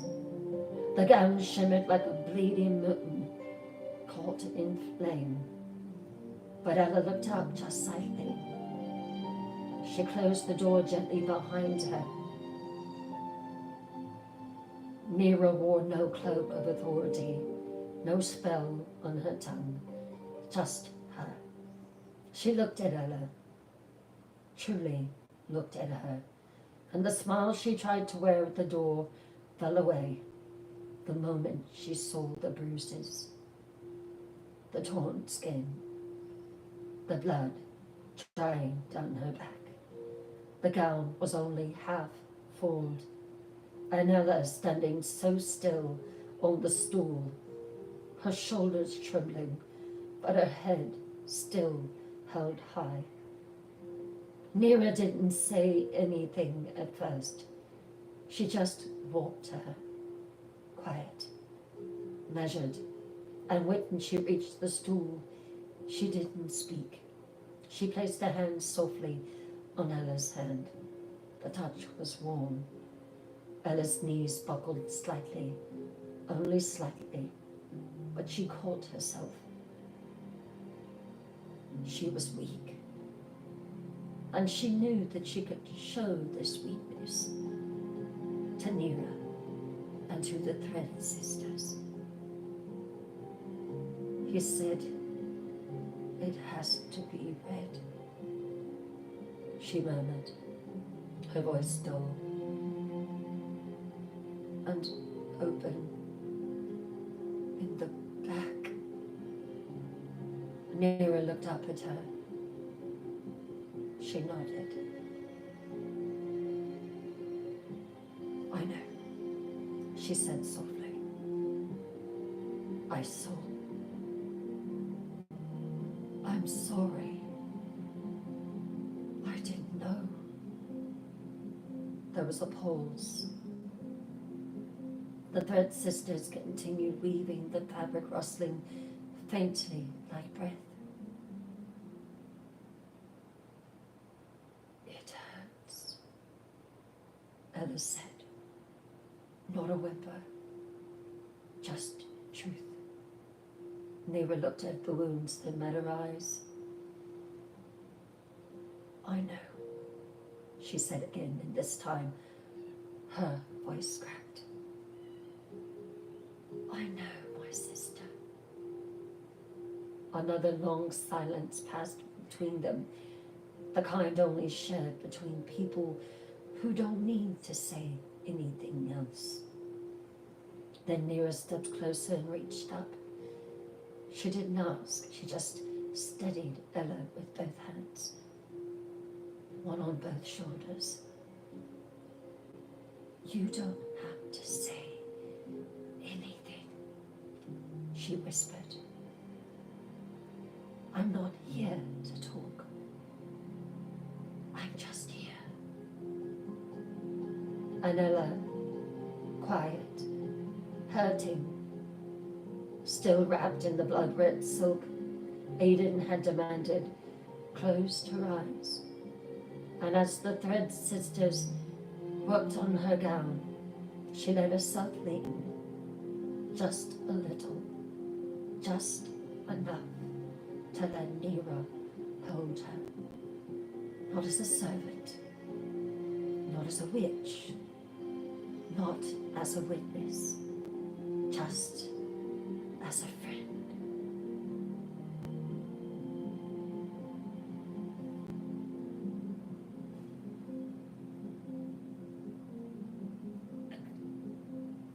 The fire in the hearth had gone out.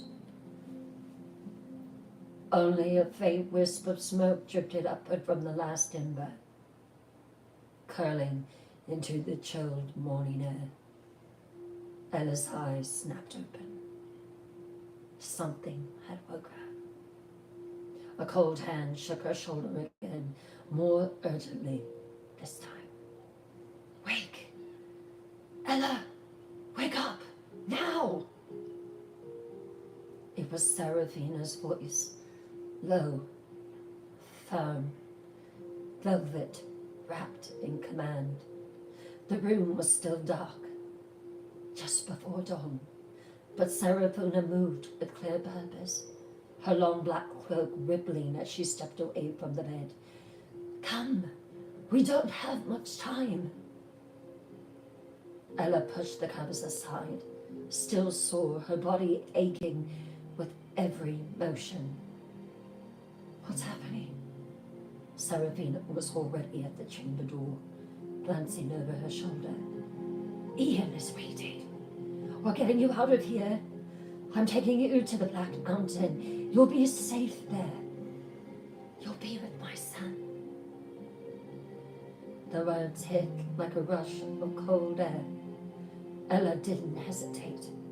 She slipped into her black dressing gown, Bailey tied it, and followed barefoot. Down the back stairs, through the service halls, long abandoned, toward the crypt. The torches along the corridor flickered violently as they passed, their flames hissing and as if disturbed by something invisible. The air grew colder, too cold, with every step downward.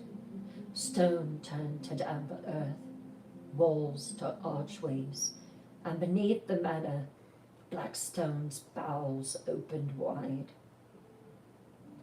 Ella hurried to keep up with Seraphina, who moved with unnatural speed and ease, her cloak slicing through the darkness like a blade. How much farther? Ella asked, breathless, the sound of their footfalls echoing like whispers. Seraphina didn't answer immediately. She kept walking. Then she turned her head and smiled, just for a second. But the smile, it was wrong. Too wide, too sharp, too knowing. Ella slowed. A chill slid down her spine. That wasn't the smile of a mother trying to save her son's beloved. That was a smile that had seen everything. Seraphina. Serafina.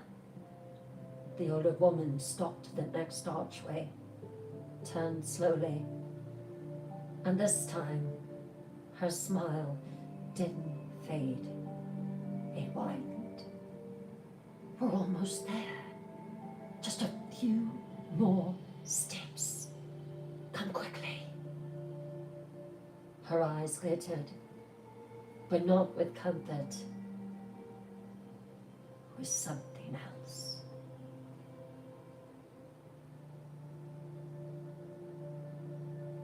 The tunnel narrowed.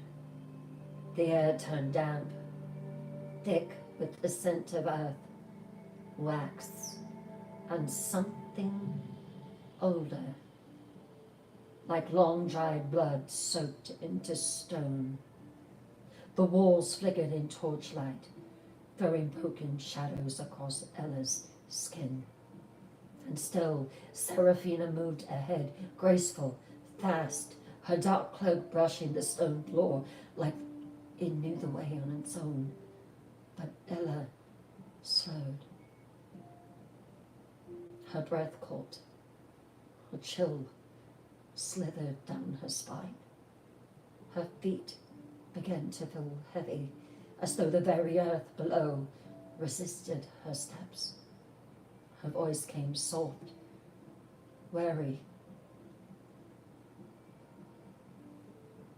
Where is Ian? No answer at first. Just the sound of windless silence pressing in. Then Serafina turned her head slightly, her voice low, lilting, almost musical. Just a bit further, she said, her eyes gleaming as the firelight licked across her high cheekbones. And you'll be in his arms. She smiled again, too gently, too calmly, like a cat before it closes its jaws. Ella stopped walking. Her heart thudded once loud. This doesn't feel right. Serafina didn't stop. She simply waved a hand behind her, beckoning like a stage performer drawing back the curtain. Don't lose your courage now, darling. You've come so far. Her voice had changed. No longer a mother's voice. No longer Ian's fierce protector. There was something hollow in it now, echoing, like she was reciting a line she'd said too many times before. Ella took a step back. Her fingers brushed the cold stone wall. The flames behind them dimmed slightly, their light shivering as though reacting to Ella's fear. Serafina, I'm not going any further until you tell me where Ian is. The woman turned again, but her face was shadowed now, only half lit, and her smile, her terrible smile, didn't reach her eyes. He's waiting, Ella. A pause, and then softly, you should be honored. Ella's heartbeat thudded in her ears, louder than her footsteps, louder than the flickering torches on the walls that suddenly lit on their own. Something in the air shifted, just slightly, as if the tunnel ahead had stopped breathing. She stood still, just beneath a dripping arch carved with symbols she didn't recognize. The stone beneath her bare feet felt colder here, deeper, hungrier. He's waiting, Ella. Serafina's voice came again, melodic, almost kind, but something crawled beneath it. Ella didn't move. She stared at the back of Serafina's cloak, where the hem had just disappeared around the bend in the passage. And then a sound, a soft click, like stone sliding over stone. Ella took a step forward, slower this time, more cautious. Her fingers brushed the wall beside her, filling the grooves, the etchings, smooth in places, gouged in others. The air smelled wrong, not like earth anymore, not like damp crypts or candle smoke. It smelled like metal, like old magic. She rounded the corner, and Serafina stood waiting in the mouth of a massive chamber, round and high-ceilinged, its domed walls covered in faded murals, strange, faceless figures painted in looping red strokes, a basin in the center, and around it, torches already burning, as if they'd been waiting for her. Serafina turned slowly. This is where we cross over. Ella's breath hitched. Crossed over where, Serafina? Serafina just smiled again, too wide, too white. To the mountain, of course. Ian's waiting on the other side for you. But now Ella wasn't sure if Serafina was looking at her or through her. She took a step back, and Serafina's smile faltered for just a flicker of a second. The woman's hand reached for something beneath her cloak. "You're trembling," she said gently. Ella's voice came raw. "This isn't the way out of Blackstone, is it?" The silence that followed was terrible. And then Serafina said, "No, it's not." She stepped forward. "Welcome, Lady Ella, to my court. It's so nice to finally meet you." The torchlight flickered as if the chamber itself exhaled.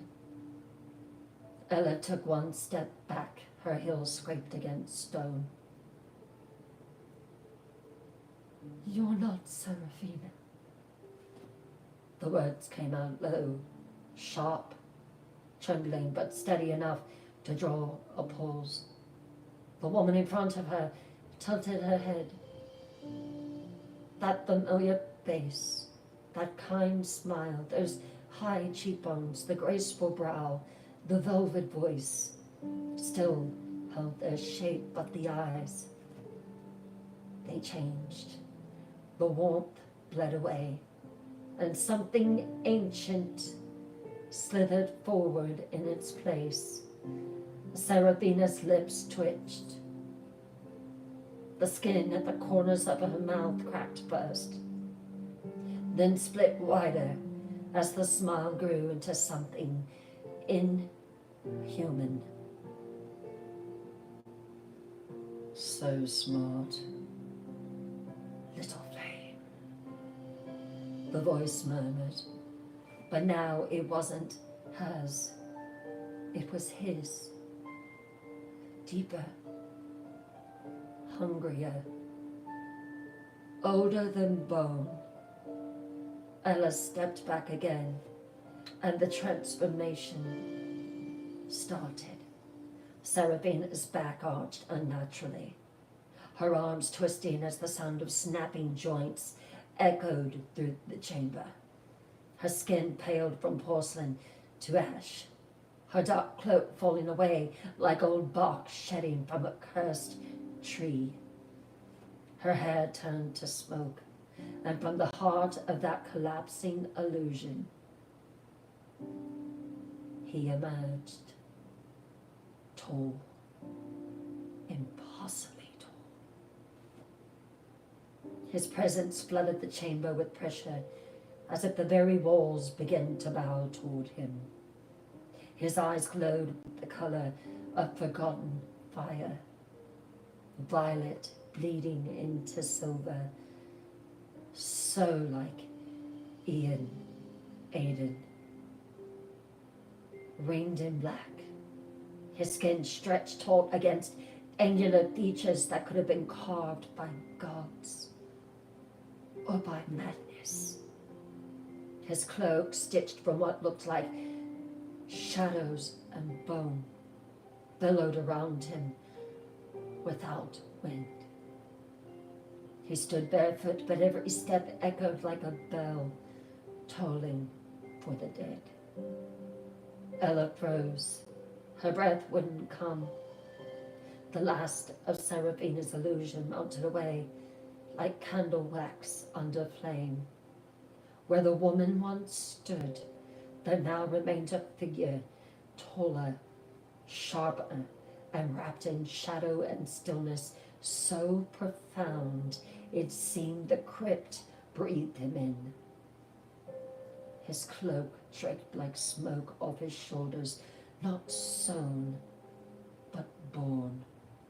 His skin was flawless alabaster, his hair dark and straight as water poured over obsidian to his shoulders. The torches bent toward him, not from wind, but from reverence. Ella could not move. She did not dare to move. He looked at her with quiet amusement. The corners of his mouth gently curved as he took one graceful step forward.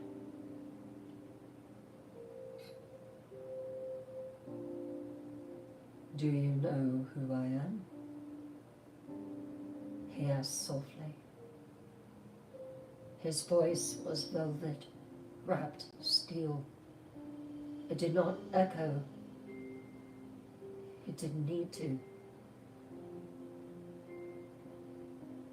Ella's mouth went dry. Her heart pounded once, then twice. She didn't answer. She didn't have to, because she felt it. That name, that cursed name that Seraphina once whispered, only once, and warned never to speak again. Her lips trembled, but no sound came. His smile widened, slow and patient. He read her like a priest reading scripture. Would you like to take a guess, my lady? He murmured, stepping closer, his eyes never leaving hers. Still, she said nothing. He tilted his head just slightly. Very well, he breathed. I'll tell you, lovely one. He stood close enough now that she could smell the cold on him, like ancient marble left untouched by time. I am Eric Volton. He said it simply, like stating the weather. Does my name ring a bell? The corners of his mouth curled further. He looked into me, through her. You say nothing, he whispered, but your eyes. He leaned in ever so slightly, his voice dropping like dusk. Your eyes say it all, lady. Eric stepped closer to me, not rushed, not looming. Every movement was slow, measured, like a man who had all the time in the world and wanted me to feel every second of it. The air thickened as he approached, and my heart pounded so hard I thought it might echo in the stone. I didn't move. I couldn't. My limbs were air, my breath was ice, and he was perfect. Terribly, impossibly so. As he closed the space between us, his voice dipped to a whisper, not out of secrecy, but intimacy.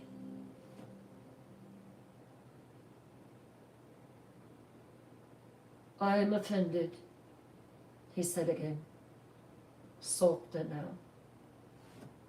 I watched him, lips parted, unable to form the question that screamed in my chest.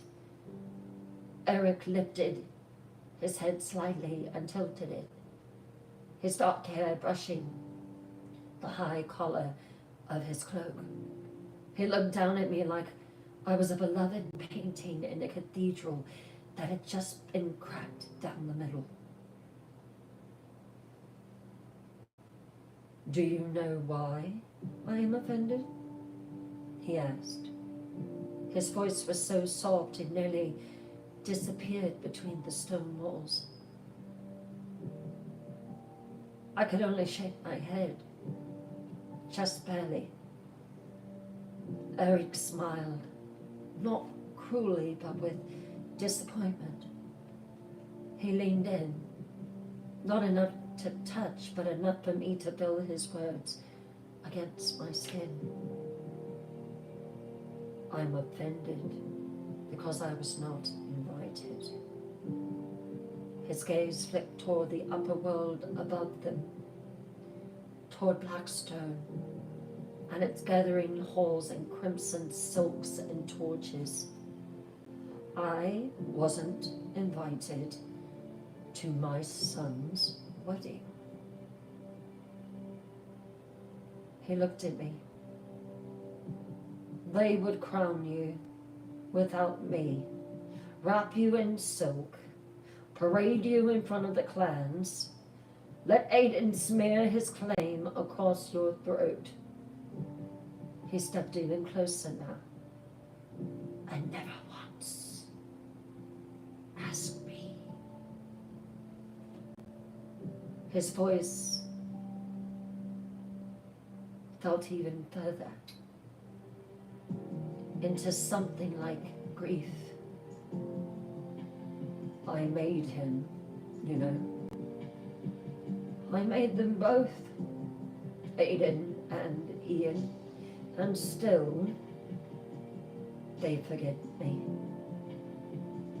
He paused, then simply said, but I could never forget you. And now the awe twisted into terror, because it wasn't just offense he carried, it was obsession. So terribly offended, Eric said, his tone smooth as still water. I have been ignored for centuries. His voice echoed softly through the crypt, brushing against the cold stone like soap. By my own sons. He stepped forward slowly, his bare feet soundless on the ancient floor, his presence heavy but poised. The torchlight made shadows dance across his sharp features, angular, breathtaking, inhuman.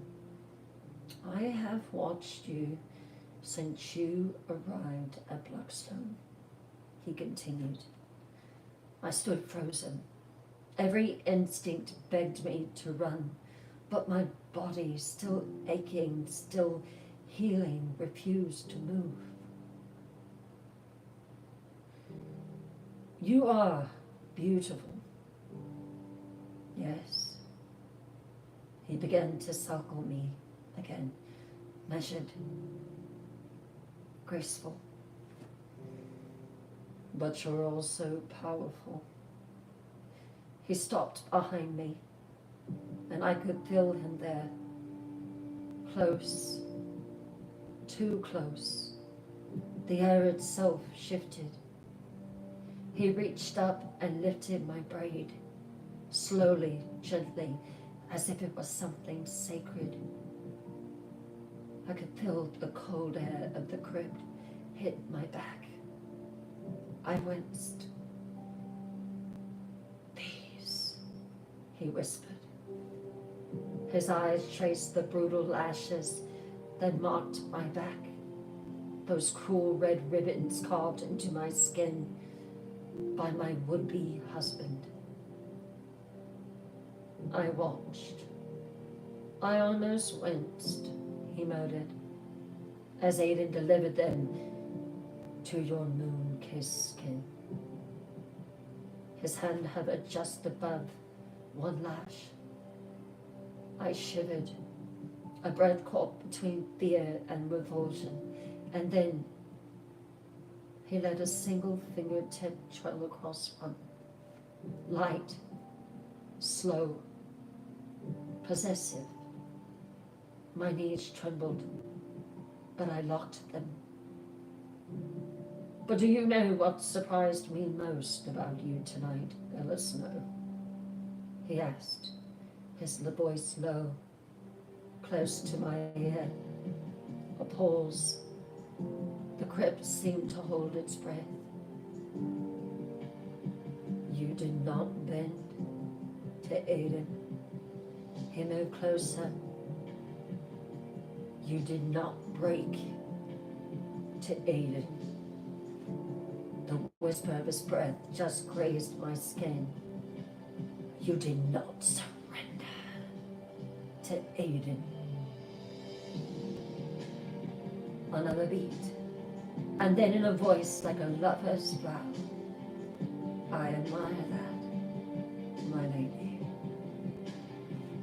His hand lowered. His braid slipped gently back into place, and the silence between us thickened like a fog. I didn't dare move. I watched him. This man who wore Seraphina's skin like silk just moments before, who stood now in perfect stillness as if the world itself rotated around him. His beauty was unreal, and that only made it worse. He was too still, too controlled, too soft. What do you want from me? I asked. My voice was quiet, trembling. I didn't try to mask the fear, it was pointless. I was in terrible fear in Eric Voltan's presence. Eric looked at me, and for a moment he didn't answer. He just studied me, like an artist studying his final masterpiece, tilting his head one way and then the other, not to admire it, but to decide whether it was finished or needed to be broken down and started all over again. Then he spoke, low, gentle, so soft that it almost didn't reach my ears. I want what they were never worthy to touch. He took a step forward, not with menace but reverence, like approaching something sacred, something fragile, something made of bone and starlight.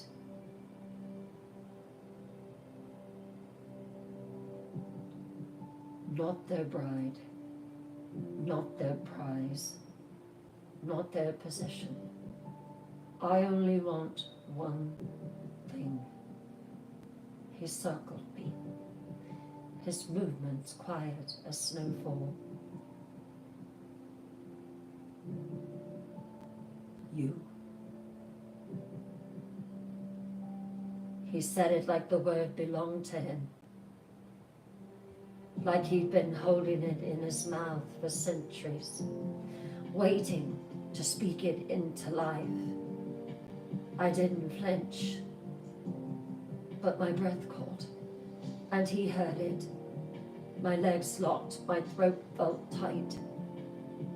I've watched you, Eric murmured, listened, waited. Another step, close enough now that I could feel the chill bloom over my skin. You held your chin high as he lashed you. You stood while others would have begged. You didn't break, Ella Snow. He was behind me now.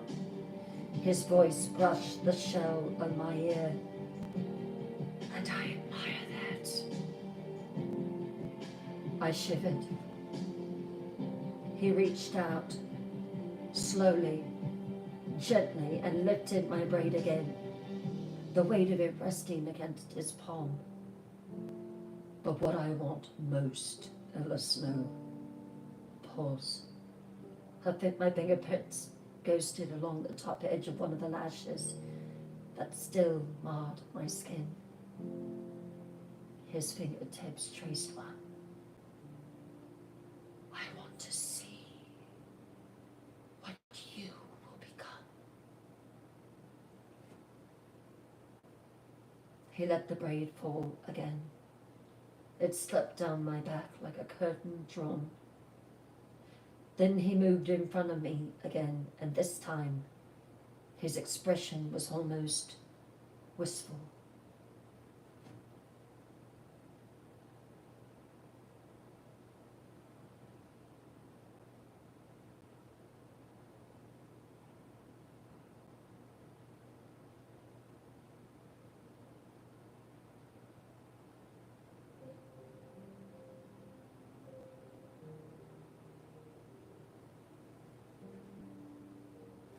Do you feel it yet, Ella? The shift beneath your skin, the hunger you never named. He smiled softly. It's waking in you.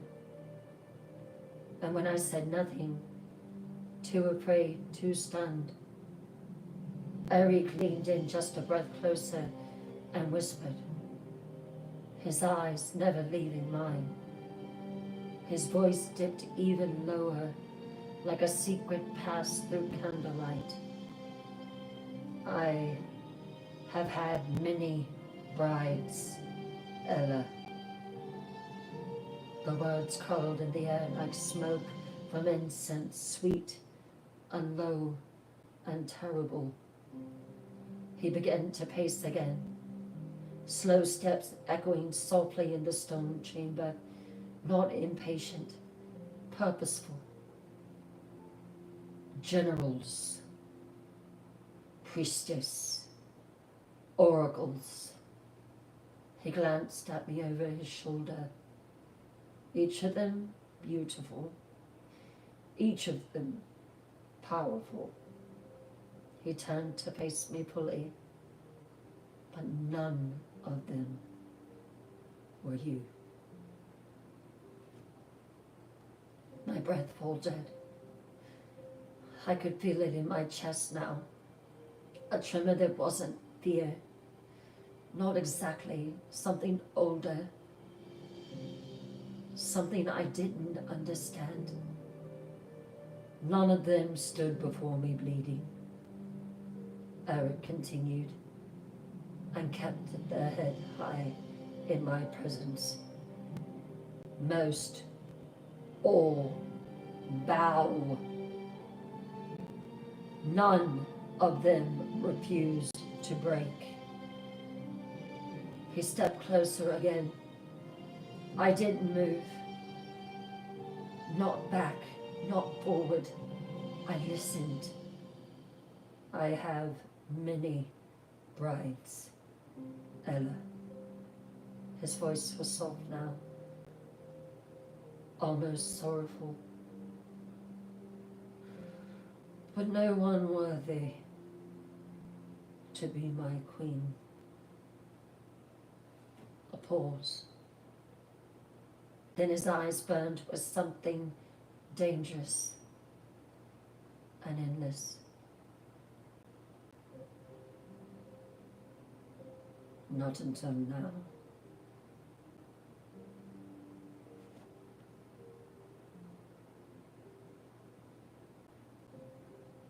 My eyes widened.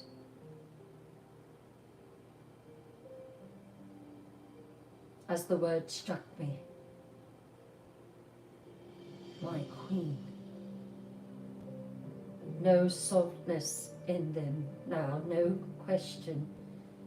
I took a sharp step back, shaking my head hard, violently, furious, terrified, disbelieving, all at once. No, I breathed.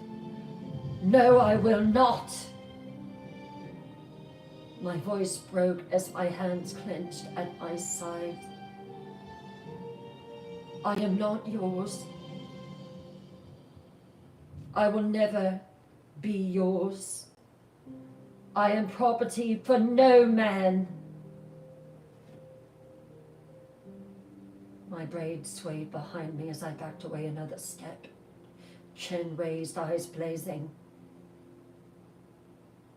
fearful of what Eric would do. But Eric looked at me, and he laughed.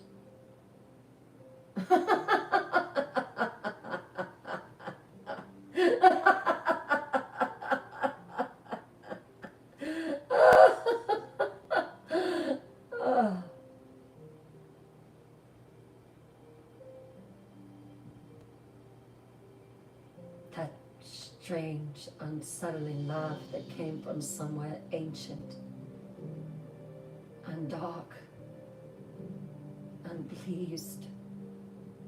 He watched me, amused, delighted, as if my resistance was a child tantrum, or better, proof that he was right to choose me. There it is, he murmured, voice low and sharp. That fire, that pretty little fury. I know now why Aidan wants you, and why Ian craves you. And then his tone changed. Gone was the velvet. Gone was the wine-soaked reverence. His voice turned to iron.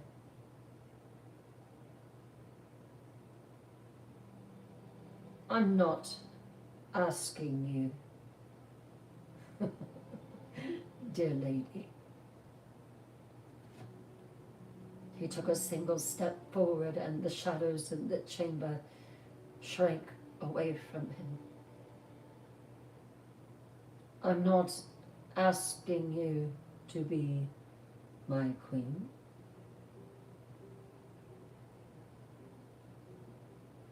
He took another step toward me.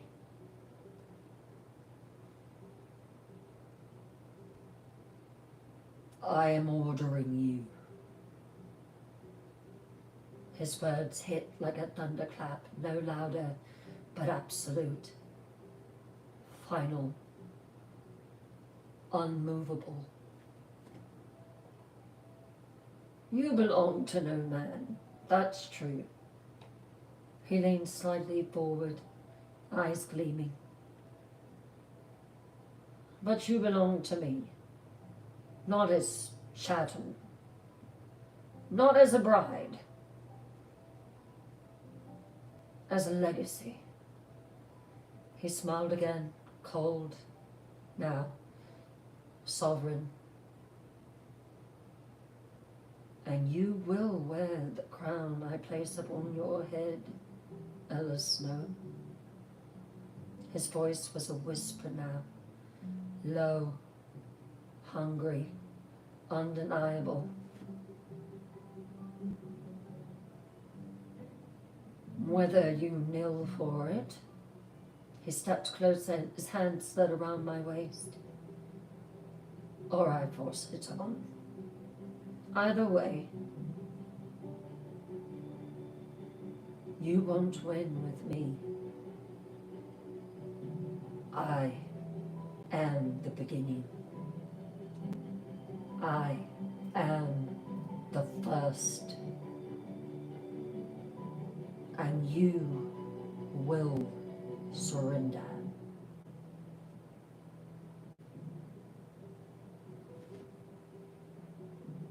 My breath caught in my throat as Lord Eric Volturn pulled me to him, not with violence, but with command. His hands were cold against the silk of my gown, and his body radiated an unnatural warmth, a lure older than desire.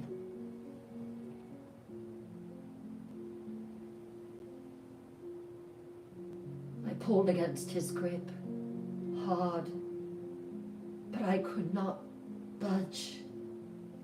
I was able to fight free of Ian. I was able to fight free of Aiden. He held me effortlessly, as though I was already his.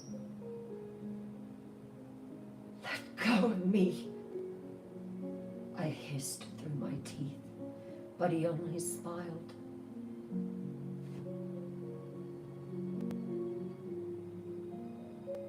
My line died with Vivian. My eyes widened. You've heard of her?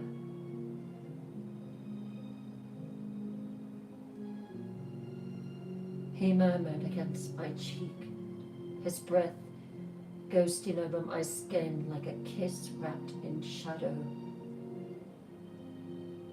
My plan was for Aiden to be my son,